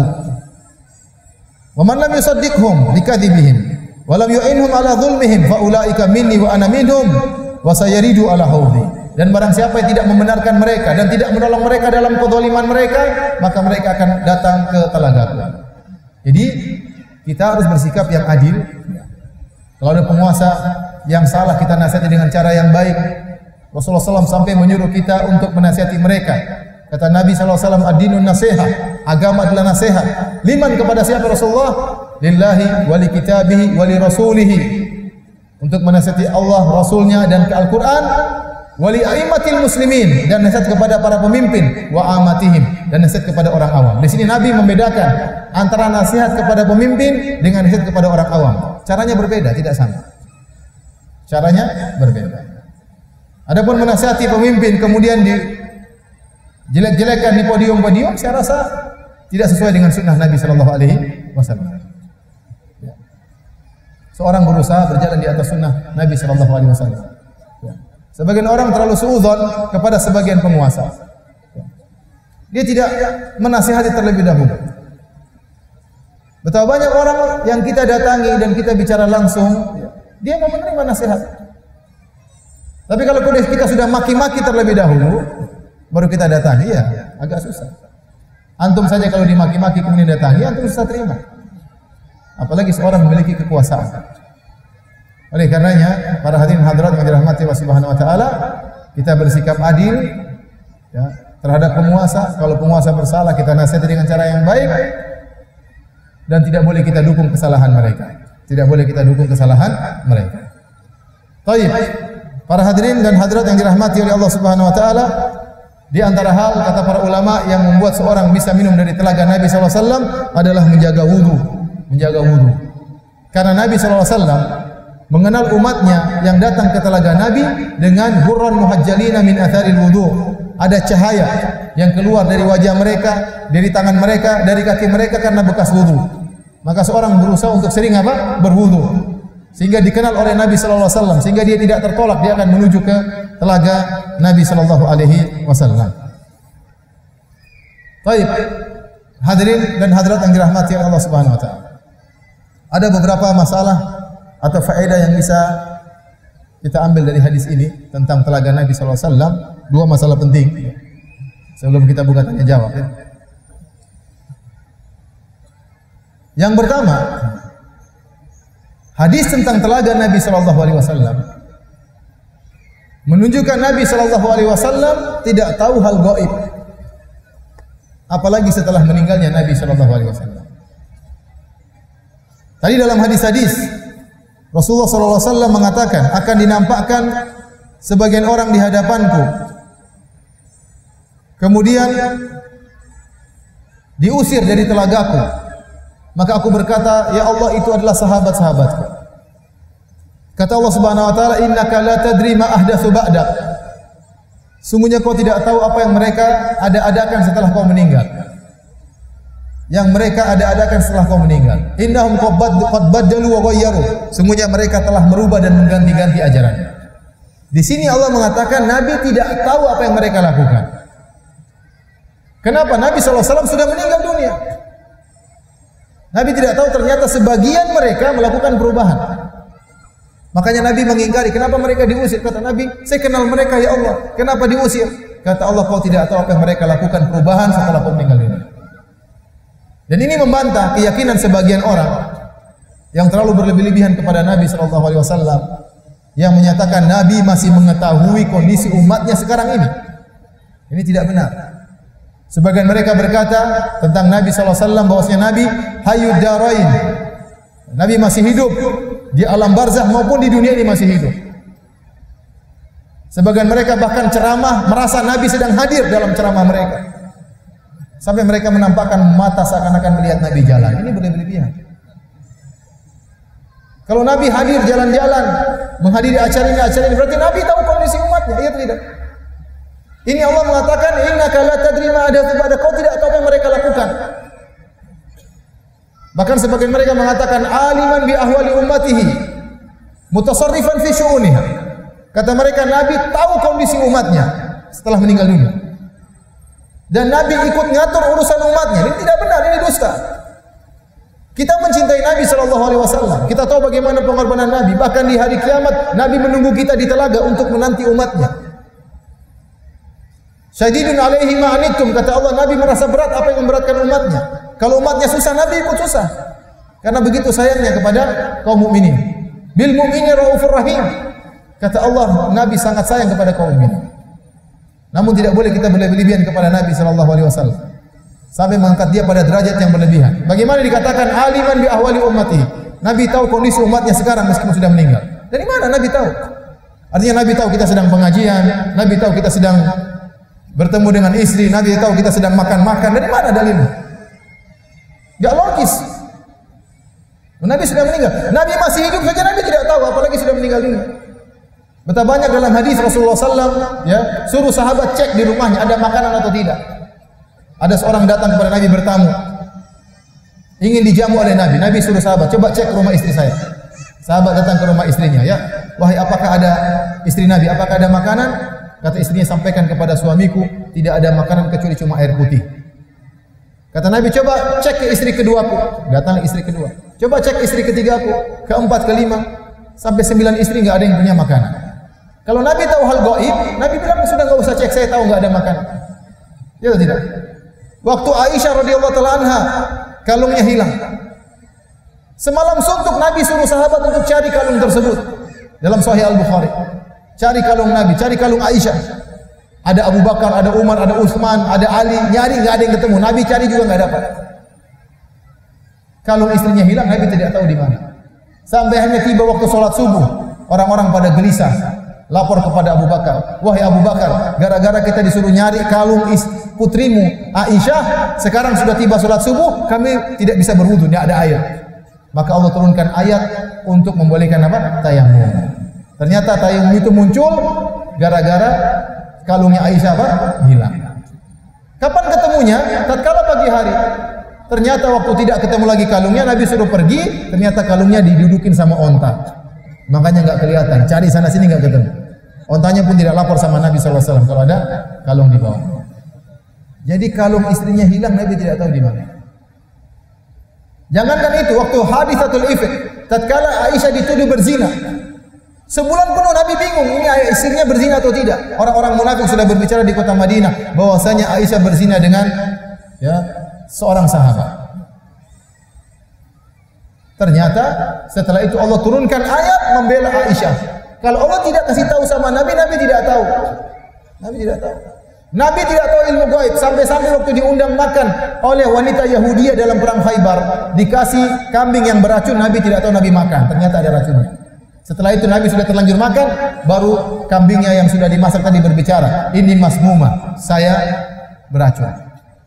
Itu Nabi masih hidup, Nabi tidak tahu. Dan tidak ada Nabi yang tahu ilmu gaib kecuali diberitahu oleh Allah Subhanahu wa taala. Contoh Nabi, enggak usah jauh-jauh, Nabi Sulaiman alaihissalam. Nabi Sulaiman itu sangat luar biasa hebatnya.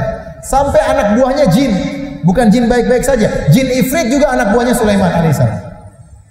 Setan-setan semua anak buahnya siapa? Sulaiman. Itu pun waktu burung hudhud pergi ke negeri Sabah. Kemudian dia lihat Bilqis sedang sujud kepada matahari dengan rakyatnya. Kemudian burung hudhud pulang menemui Sulaiman. Burung hudhud berkata kepada Sulaiman, "Ahatu bima lam tuhitu bih." Wahai Sulaiman, saya punya ilmu yang kau tidak tahu. Bayangkan, burung hudhud, burung kecil berani ngomong sama Sulaiman, saya punya ilmu yang kau tidak tahu. Wa ji'tuka min saba'in binaba'in yakin. Aku datang kepadamu dari negeri Sabah dengan bawa kabar yang pasti yang kau tidak tahu. Ada apa? Hudhud cerita, begini. Kata Sulaiman, "Nandur, asadaqta am kunta minal kadhibin." Saya cek dulu, kau bohong atau dusta. Sulaiman masih belum tahu alaihissalam. Jangankan perkara masa depan, apa yang terjadi di negeri lain dia tidak tahu. Itu masih hidup Nabi Sulaiman, anak buahnya jin ifrit. Sekarang Nabi SAW sudah meninggal, kita bilang Nabi tahu kondisi umat kita. Dari mana dalilnya? Dari mana dalilnya? Nabi bisa keluar dari kuburan kemudian bertemu dengan umatnya. Dari mana dalilnya? Sampai ada yang mengaku ketemu Nabi zaman sekarang. Bagaimana ketemu Nabi? Nabi selama waktu meninggal dia tidak pernah keluar ketemu Aisyah, tidak pernah menyunguk sahabatnya Abu Bakar, tidak pernah menyunguk sahabatnya keluar dari kuburan ketemu dengan Utsman, ketemu dengan Ali, tidak pernah ketemu dengan istrinya yang 9, tidak pernah menyunguk putrinya Fatimah. Sekarang 1000 tahun kemudian jenguk kamu, gimana ceritanya?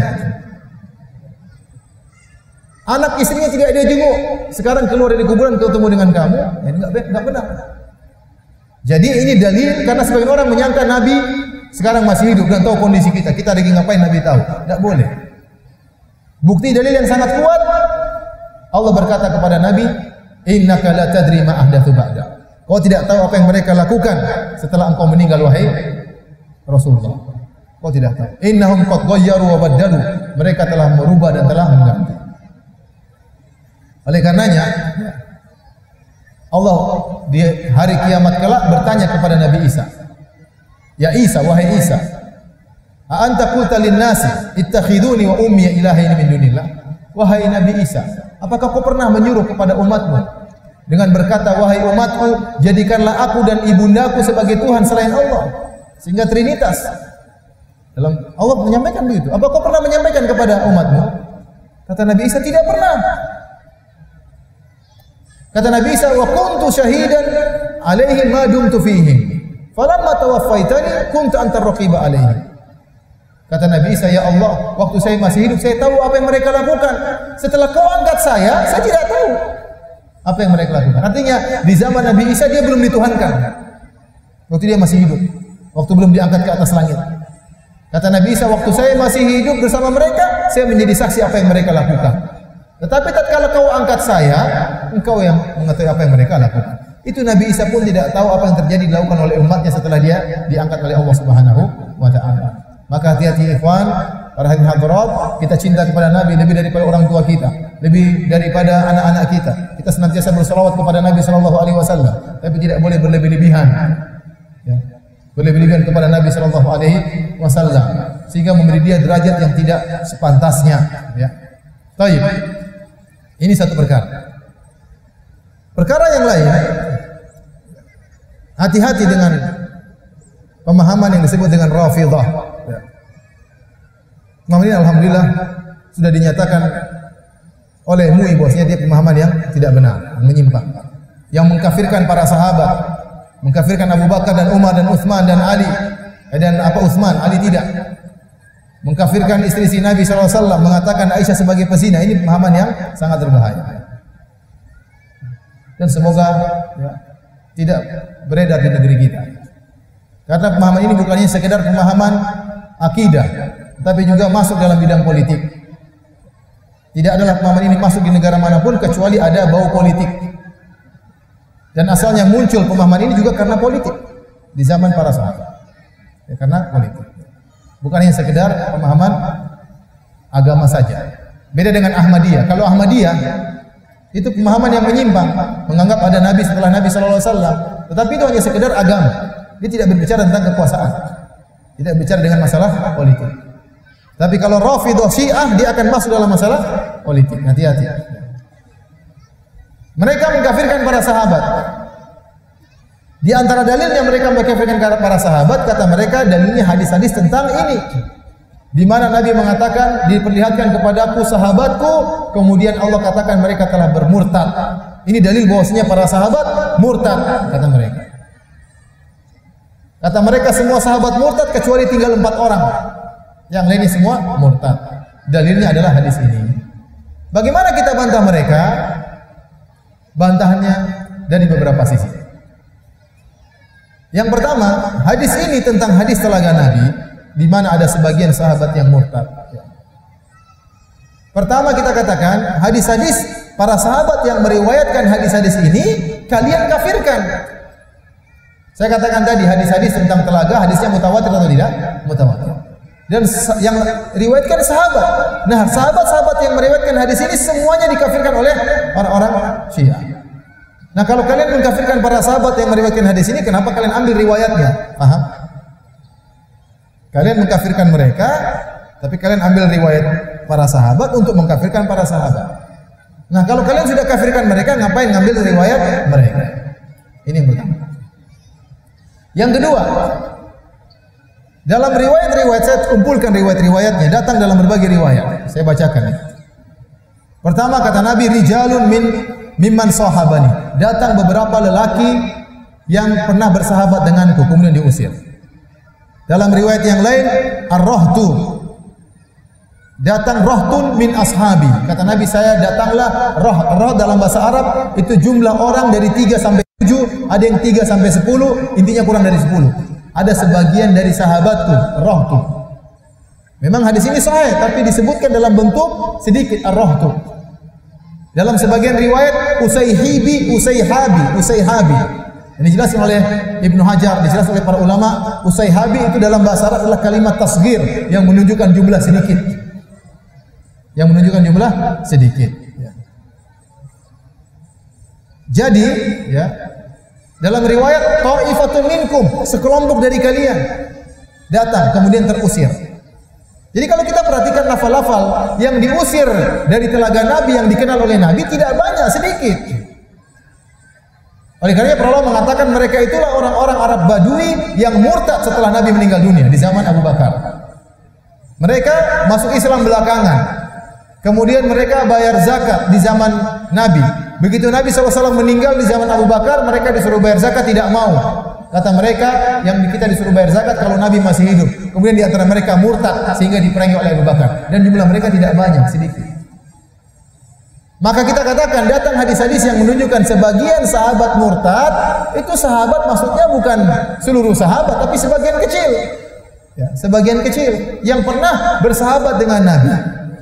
Yang pernah bersahabat dengan Nabi artinya pernah Islam di zaman Nabi sallallahu alaihi wasallam. Adapun sebagaimana keyakinan orang-orang Rafidhah seluruhnya kafir kecuali 4 orang, maka ini tidak benar.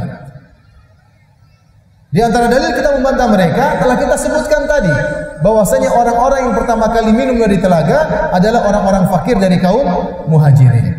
Yang mereka Muhajirin menunjukkan iman mereka kuat, mereka bertahan sehingga mereka minum dari telaga Nabi sallallahu alaihi wasallam.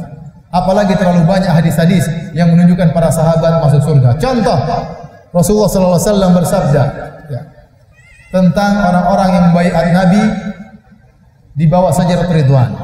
Kata Nabi sallallahu alaihi wasallam, "La yadkhulun nar ahadun bai'a tahta syajarah." Tidak seorang pun yang membaiatku di bawah pohon Ridwan masuk neraka, enggak ada. Padahal jumlah mereka 1.400 orang. Nabi berbicara tentang peserta perang Badar. Peserta perang Badar. Innallaha tala'a ala ahli Badar. Innallaha tala'a ila ahli Badar. Faqala i'malu ma syi'tum qad ghafartu lakum. Allah melihat para peserta perang Badar. Allah katakan lakukan saja apa yang kalian kehendaki, kalian telah diampuni. Ini dalil bahwasanya seluruh peserta perang Badar masuk surga dan jumlah mereka 300 lebih. Dan banyak dalil-dalil bahwasanya para sahabat masuk surga. Bagaimana kemudian mereka mengatakan sahabat seluruhnya kafir kecuali 4 orang. Kalau perkaranya demikian sebagaimana yang mereka katakan, berarti Nabi telah gagal dalam mendidik para sahabatnya. Bagaimana Nabi mendakwai mereka 23 tahun, ternyata yang bertahan Islamnya cuma 4-5 orang, yang lainnya adalah murtad. Inilah kedustaannya orang-orang Rafidhah, orang-orang Syiah. Maka kita hati-hati dari pemikiran seperti ini. Baik, hadirin dan hadirat yang dirahmati Allah Subhanahu wa taala. Pembahasan terakhir tentang di manakah posisi telaga Nabi sallallahu alaihi wasallam, ya. Ini sekedar sebagai tambahan ilmu, ya. Ada khilaf di kalangan para ulama, di manakah telaga Nabi sallallahu alaihi wasallam. Ada yang mengatakan di padang mahsyar, ada yang mengatakan setelah lewat Sirat. Yang mengatakan telaga Nabi setelah lewat Sirat, kita tahu kan Sirat. Sirat adalah jembatan yang dibentangkan oleh Allah di atas alamat ini Jahannam, di atas neraka Jahannam, ya. Ada minas sya'ar wa ahaddu minas saif. Dia lebih tipis daripada rambut dan lebih tajam daripada pedang. Kemudian dibentangkan di atas neraka Jahannam. Kemudian di sampingnya ada kalalib, ada besi-besi yang siap mencabik-cabik. Barang siapa yang lewat ternyata termasuk penghuni neraka Jahannam akan dicabik oleh besi tersebut, dimasukkan dalam neraka Jahannam. Ini adalah Sirat. Nah, apakah telaga berada sebelum Sirat ataukah setelah Sirat? Maka ada khilaf. Pendapat pertama mengatakan telaga Nabi posisinya setelah Sirat. Ini pendapat Ibnu Hajar rahimahullah dalam Fathul Bari. Pendapat yang dikuatkan oleh Suyuti. Pendapat yang diisyaratkan oleh Al-Bukhari dalam Sahihnya. Kata mereka kenapa? Karena dalam hadis disebutkan barang siapa yang sudah minum dari telaga, dia tidak akan haus lagi. Ini pertama. Dia tidak akan haus lagi. Yang kedua, karena telaga tersebut airnya bersumber dari surga. Berarti telaga tersebut harusnya dekat dengan surga. Berarti harus setelah Sirat. Ini pendapat Ibnu Hajar dan Suyuti. Pendapat yang lainnya, pendapat jumhur ulama Al-Qurtubi dan yang lainnya, bahwasanya telaga berada di padang mahsyar. Karena orang di puncak-puncak kehausan tatkala itu, ya. Dan ini ada khilaf di kalangan para ulama. Sebagian ulama mengatakan telaganya ada 2. Ada yang di padang mahsyar, ada yang di setelah Sirat. Allah alam bisawab. Ini hanya sekedar pengetahuan, tapi tidak ada kaitannya dengan pengamalan. Intinya kita beramal bagaimana bisa minum dari telaga tersebut dan agar kita tidak diusir dari telaga Nabi sallallahu alaihi wasallam. Demikianlah para hadirin dan hadirat, ya, yang dirahmati oleh Allah Subhanahu wa taala. Apa yang bisa kita sampaikan dari sifat-sifat telaga Nabi sallallahu alaihi wasallam. Semoga Allah menganugerahkan kepada kita istiqamah dan semoga kita bisa minum dari telaga Nabi sallallahu alaihi wasallam. Wallahu ta'ala alam bisawab.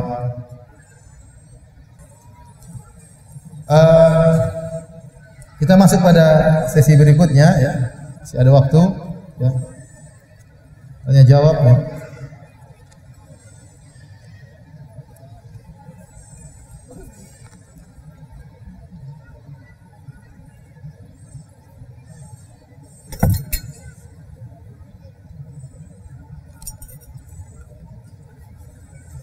Saya ingin bertanya, bagaimanakah kiat-kiat untuk mendidik istri agar lebih menghormati suami, serta bila dinasihati tidak membantah?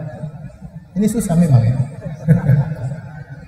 Tidak ada yang bisa merubah seorang dengan begitu mudahnya seperti ilmu. Ya, jadi istri kita memang ya kita suruh ikut pengajian dan kita jelaskan ini secara kita jelaskan dalil-dalilnya agar dia sadar, kita ingatkan. Cari pengajian yang menasihati mereka. Maka pada kesempatan kali ini saya ingin menasihati para istri. Wahai istri-istri sekalian, di antara hal yang memudahkan para wanita masuk surga adalah taat kepada suami.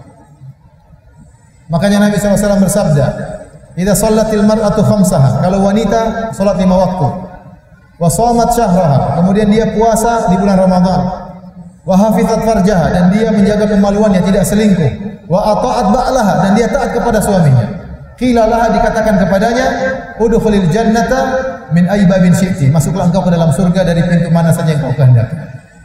Ini syaratnya masuk surga, salat 5 waktu, puasa bulan Ramadan, menjaga kemaluan, taat kepada suami. Mudah masuk surga. Salat 5 waktu, enggak usah salat rawatib, enggak usah salat tahajud, enggak usah salat sunnah, enggak apa-apa. Puasa Ramadan saja, tidak perlu puasa Asyura, tidak perlu puasa Arafah, tidak perlu Senin Kemis, enggak apa-apa. Tidak perlu Senin Kemis. Yang penting taat pada suami. Kalau sudah taat pada suami, suaminya ridho, suka dengan dia, suaminya sudah mengecap istri saya solehah, istri saya taat, berarti ini luar biasa. Maka dia akan diperintahkan masuk surga dari arah mana saja yang dia kehendaki. Maka para wanita ingat akan hal ini. Jangan suka mengangkat suara di hadapan suaminya. Sampai kalau suaminya mengecap dia, istri saya sangat tidak taat, ini bahaya.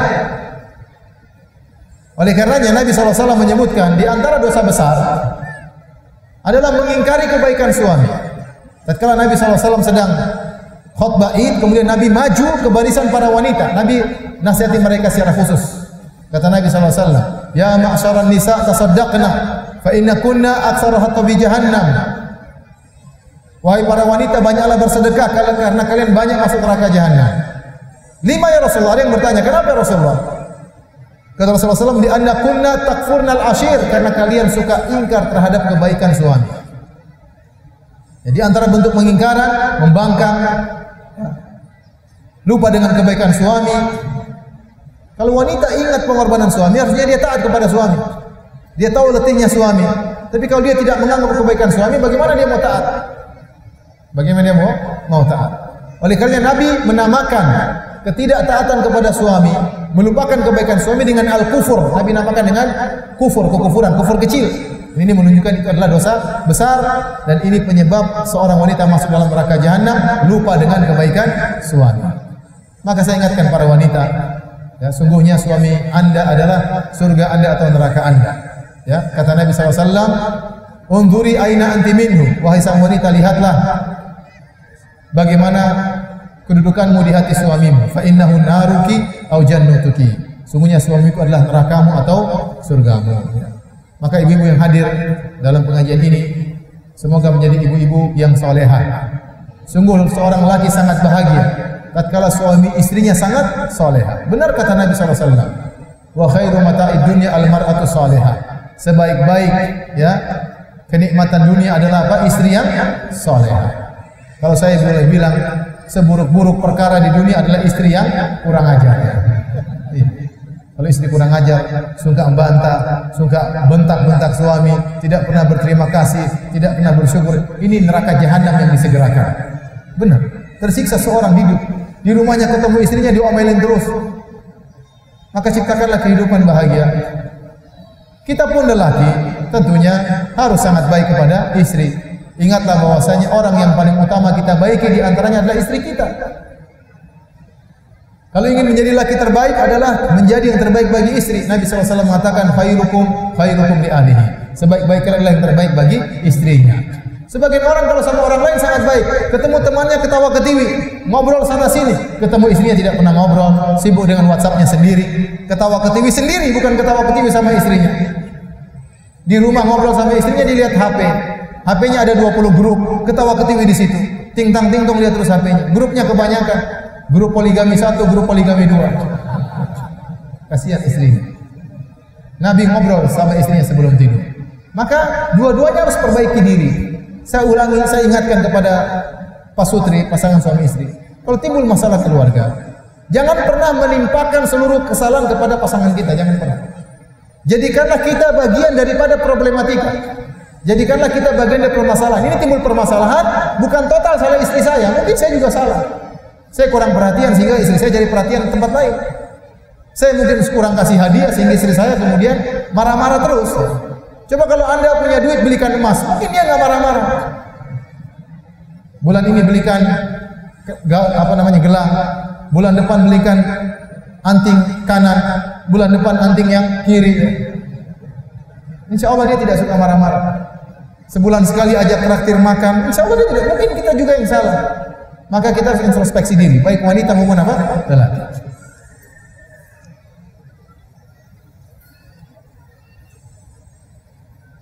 Ada pertanyaan, bagaimana dalam hadis dikatakan barang siapa yang minum di telaga Nabi tidak akan haus. Lalu bagaimana dengan seorang muslim yang masuk neraka padahal dia sudah minum dari telaga? Ini disebutkan juga oleh para ulama, di antaranya Ibnu Hajar dan yang lainnya. Kata mereka, seandainya ada seorang muslim bagi yang berpendapat telaga di mana di padang mahsyar, jadi sudah minum dari telaga, taruhlah kemudian ternyata dia masuk neraka, maka dia akan disiksa dari siksaan yang lain, tidak dari sisi haus. Tidak dari sisi apa? Haus. Bisa dengan sisi yang lain.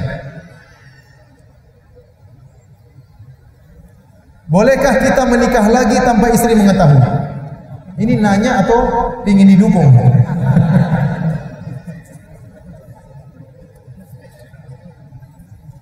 Ya akhi, kalau kita ingin menjalani sunnah, para sahabat Nabi SAW menikah kasih tahu istrinya atau tidak? Istrinya tahu, dia menikah tidak sembunyi-sembunyi.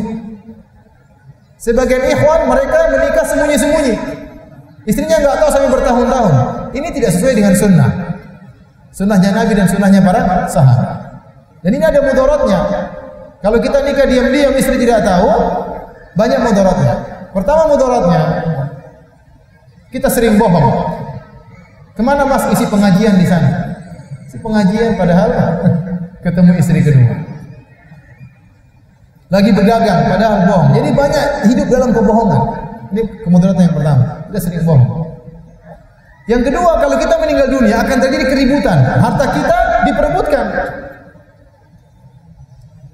Istri pertama ribut dengan istri kedua. Kemudian bisa jadi anak-anak kita dari istri pertama ribut dengan istri dari istri kedua. Terjadi terputusnya silaturahmi antara anak-anak kita. Mungkin mereka bermusuhan gara-gara kita. Dia tidak pernah kenalkan bahwasanya kau punya kakak dari ibu yang lain. Ini ada mudaratnya. Yang ketiga, kalau ketahuan istri sangat sakit hati. Dia merasa dikhianati selama ini. Dan dia tidak lagi percaya sama suaminya. Dianggap sebagai pembohong selama ini, bertahun-tahun dibohongi. Maka saya bilang kalau Anda pun mau poligami, maka Anda harus gentle dari awal. Kalau mentalnya belum ada, mundur saja, jangan nekat. Kalau sudah punya mental, punya kemampuan, maka tidak usah sembunyi-sembunyi. Apa enaknya hidup poligami sembunyi-sembunyi? Kalau mau poligami, ya terus terang, jangan sembunyi-sembunyi.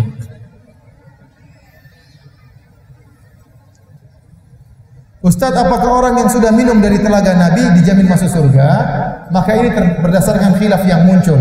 Bagi yang berpendapat telaga Nabi di padang mahsyar, maka belum tentu masuk surga yang minum dari telaga. Bagi yang berpendapat telaga Nabi setelah sirat, maka pasti masuk apa? Surga. Dan itu pendapat Ibnu Hajar dan Suyuti dan Imam Al-Bukhari. Bahwasanya sirat telaga berada setelah sirat. Apakah kalau setelah lewat sirat masih haus? Kata mereka masih. Karena setelah sirat ada namanya kisos. Dalam hadis yang sahih, semua orang mukmin yang telah lewat sirat akan dikumpulkan terlebih dahulu, yuhbasun, dikumpulkan. Kemudian dikisos di antara mereka, dibersihkan hati mereka sebelum masuk apa? Surga. Selama kisos tersebut mereka juga haus. Ini pendapat Al-Imam Suyuti rahimahullah ta'ala. Tapi saya lebih condong pendapat bahwasanya telaga di padang mahsyar. Karena disitulah puncak-puncak kehausan. Nah, kalau sudah lewat sirat, ngapain lagi telaga? Langsung aja masuk surga. Langsung aja masuk surga. Tapi ini khilaf, saya katakan tidak ada, hanya sekedar ilmiah, tidak ada berkaitan dengan praktek amali. Kitab Fadilah Amal yang mencakup hadis-hadis dhaif. Bagaimana? Jadi hadis-hadis dhaif itu disebutkan oleh para ulama seperti Imam Ahmad, seperti Abdurrahman bin Mahdi, bahwasanya kami natasahal, kami bermudah-mudahan dalam masalah seperti dalam masalah fadhailul a'mal. Kalau ada hadis-hadis yang bercerita tentang keutamaan-keutamaan amal soleh, maka kami tidak terlalu ketat selama hadis-hadis tersebut dhaifnya lemah. Dhaifnya sedikit, tidak sampai pada mungkar, tidak sampai pada hadis palsu. Kalau hadis palsu mutlak tidak boleh. Karena Nabi mengatakan man kadzaba alayya muta'ammidan falyatabawa maq'adahu minan nar. Barang siapa yang berdosa atas namaku hadis palsu, maka siapkan tempat duduknya di neraka jahanam. Dan hadis-hadis yang lemah bertingkat-tingkat. Ada hadis yang dhaifun yasir, lemahnya cuma sedikit. Ada yang dhaif jiddan, mungkar, dan ada yang palsu. Kalau dhaifnya dhafan yasiran cuma sedikit, maka tidak mengapa untuk kita sampaikan dalam fadail a'mal. Dan ini juga disebut oleh Ibnu Taimiyah rahimahullah dalam Majmu' Fatawa. Namun hadis dhaif tidak boleh menimbulkan amalan baru, tidak boleh menimbulkan amalan baru. Contoh kita menggunakan hadis dhaif, contohnya kita tahu salat duha ada hadisnya sahih. Tahu-tahu ada hadis tentang keutamaan salat duha, hadisnya dhaif. Tidak apa kita sampaikan. Karena hanya untuk menyemangati, sementara amal solehnya sudah ditetapkan dengan hadis yang sahih. Paham? Tetapi kalau hadis dhaif bikin amalan baru, maka enggak boleh. Contohnya Imam Nawawi rahimahullahu taala membantah tentang namanya salat raghaib. Salat raghaib adalah salat 6 rakaat yang dikerjakan di malam Jumat pertama di bulan Rajab. Kata Imam Nawawi, ini hadisnya mungkar, maka ini amalan bid'ah yang mungkar karena dibangun di atas hadis yang batil. Jadi kalau hadisnya batil, hadisnya maudhu, tidak boleh bikin amalan baru. Jadi hadis-hadis dhaif yang boleh kita sampaikan kepada masyarakat adalah hadis-hadis dhaif yang dhaifnya tidak terlalu dan berkaitan dengan amalan soleh yang memang sudah ada. Bukan menimbulkan amalan yang baru, karena amalan baru adalah hukum yang baru. Hukum baru tidak boleh dibangun di atas hadis-hadis yang lemah. Paham sampai di sini? Contohnya umroh, banyak hadis tentang umroh. Barang siapa umroh begini, tidak jadi masalah karena umrohnya memang sudah ada. Tapi kalau barang siapa solat begini, padahal solatnya enggak ada, enggak boleh. Contohnya saya tadi katakan, Al-Imam Nawawi mengingkari 2 model solat. Imam Nawawi rahimahullah, ulama besar mazhab Syafi'i, dia mengingkari namanya solat malam nisfu Sya'ban 100 rakaat. Dengan solat raghaib, dia ingkari dua-duanya karena dibangun di atas hadis yang palsu atau hadis yang batil. Bagaimana cara untuk meyakini istri agar membolehkan suami menikah lagi? Ini orang Lampung ada apa ini? Saya saja belum bisa meyakinkan, apalagi antum. Antum tanya sama ustadz yang lain, saya belum bisa. Kalau antum sudah berhasil, sampaikan kepada saya bagaimana caranya. Saya beberapa waktu yang lalu ngisi di Islamic Center Bekasi, pada maghrib sampai isya. Waktu saya keluar ada pemuda yang ikut saya. Ustaz, saya mau tanya, saya di bareng. Sambil jalan menuju mobil. Apa pertanyaannya? Ustaz, saya disuruh istri saya untuk nikah lagi. Masya Allah. Kamu disuruh istri nikah lagi? Iya Ustaz. Ya sudah nikah sana. Tapi saya nggak punya uang Ustaz. Pantesan disuruh nikah. Ya, jangan kalau nggak punya uang. Tapi gimana Ustaz, saya disuruh? Ya, jangan. Kalau nggak punya uang mau nekat bunuh diri, jangan. Ya udah kalau gitu. Jadi ya bilang istri suruh kita nikah lagi itu tidak gampang ya. Itu satu di antara sejuta ya. Ustadz, saya sudah ikut kajian sunnah, tapi saya lihat di masyarakat orang-orang yang sudah ngaji sunnah muamalahnya kurang, bahkan terlihat angkuh atau tidak terbuka dengan masyarakat sekitar. Jadi masyarakat sekitar merasa aneh seperti saya rasakan dan alami. Mohon nasihatnya untuk kami yang sudah mengenal sunnah. Ikhwan dan akhwat yang dirahmati Allah Subhanahu wa taala. Kita hidup bergaul, bermasyarakat, bersosial. Nabi sallallahu alaihi wasallam beliau dikenal sama orang-orang musyrikin sebagai al-amin, orang yang terpercaya. Beliau dikenal sebagai orang yang terpercaya. Dikenal sebagai orang yang jujur. Bagaimana masyarakat Quraisy bisa mengenal Nabi jujur? Apakah dia menyendiri terus atau dia berinteraksi? Dia berinteraksi. Kalau ternyata dia tidak berinteraksi, maka dia tidak akan dikenal sebagai orang yang jujur. Tapi Nabi dikenal orang yang jujur dan amanah karena dia berinteraksi, bergaul dengan yang lainnya. Namun dalam pergaulannya, dia bisa menjaga diri. Para pemuda yang kemudian minum khamar, yang berzina tidak diikuti oleh Nabi.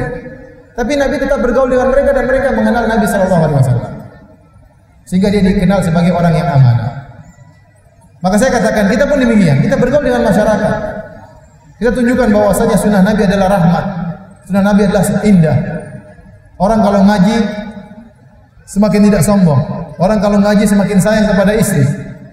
Orang kalau sudah ngaji semakin hormat kepada suami. Orang kalau sudah ngaji semakin baik sama tetangga.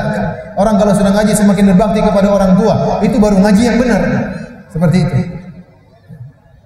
Kalau ada orang minum khamar, minum bir, jangan ikuti-ikuti.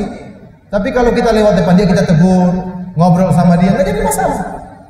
Tunjukkan kita bermasyarakat.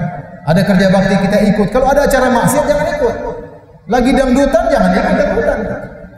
Tapi kalau kerja bakti, ikut. Demikian. Wanita-wanita juga demikian. Kalau ketemu ibu-ibu di tengah jalan, salami. Lagi lewat depan orang, ditegur, disalami, misi bu, misi mbak. Ya. Tunjukkan bahwasanya kita ramah. Ya. Antum tahu kisah Nabi Yusuf alaihissalam. Tatkala dia di penjara, dalam penjara tersebut, ya, disebutkan oleh para ahli tafsir, saking baiknya Nabi Yusuf alaihissalam dikenal oleh orang-orang yang di penjara, sampai kalau ada di antara mereka keluar dari penjara, pingin di penjara lagi. Kenapa? Supaya bisa bergaul dengan siapa? Nabi Yusuf alaihissalam. Demikianlah para anbiya, akhlak mereka mulia. Dan ingatkan, kesombongan itu memang sangat mudah terjadi dengan berbagai macam sebab. Ada orang dengan jabatannya jadi sombong, dia merasa dirinya hebat. Ada orang dengan bintang-bintangnya dia merasa sombong, merasa dia sudah berada di puncak, merendahkan orang lain, apalagi dia sudah pakai baju tersebut. Ya. Timbul kesombongan dengan sendirinya. Ada orang karena hartanya dia sombong, ada orang karena ilmunya dia sombong. Karena dia sudah tahu, dia merasa orang lain tidak tahu. Dia sudah belajar sama para ulama, sudah belajar sama ustadz-ustadz, dia pamer, saya sudah belajar sama ini, sombong. Oleh karenanya seorang menjauhi sikap sombong. Ilmu juga bisa bikin orang sombong, dan kita dapati banyak orang sombong gara-gara ilmu. Dapati banyak orang sombong gara-gara ilmu. Harusnya seorang berilmu semakin tawadhu, semakin rendah diri, bukan semakin sombong, semakin sadar bahwasanya dia punya penuh dengan kekurangan, semakin sadar dia punya semakin banyak pertanggungjawaban di hadapan Allah Subhanahu wa taala, bukan semakin angkuh. Jadi saya katakan bukan cuma harta yang bisa bikin sombong, ilmu juga bisa bikin sombong. Maka hati-hati antum belajar ngaji bukan untuk sombong. Demikian saja para hadirin kajian kita pada kesempatan hari ini ya. Mudah-mudahan bermanfaat dan semoga Allah mengampuni dosa-dosa kita. Semoga Allah menjadikan kita hamba-hambanya yang bisa minum dari telaga Nabi sallallahu alaihi wasallam. Dan saya ulangi lagi, kita haturkan terima kasih kepada Bapak Wali Kota atau yang mewakilinya yang telah ikut serta dalam pengajian ini sebagai bentuk apresiasi yang baik kepada acara-acara Islami. Semoga Allah memberi kebaikan dan balasan yang terbaik bagi mereka di dunia maupun di surganya kelak. Amin ya rabbal alamin. Wabillahi taufiq wal hidayah. Assalamualaikum warahmatullahi wabarakatuh. Jibril Radio 24 jam nonstop, dengerin kajian tanpa ribet.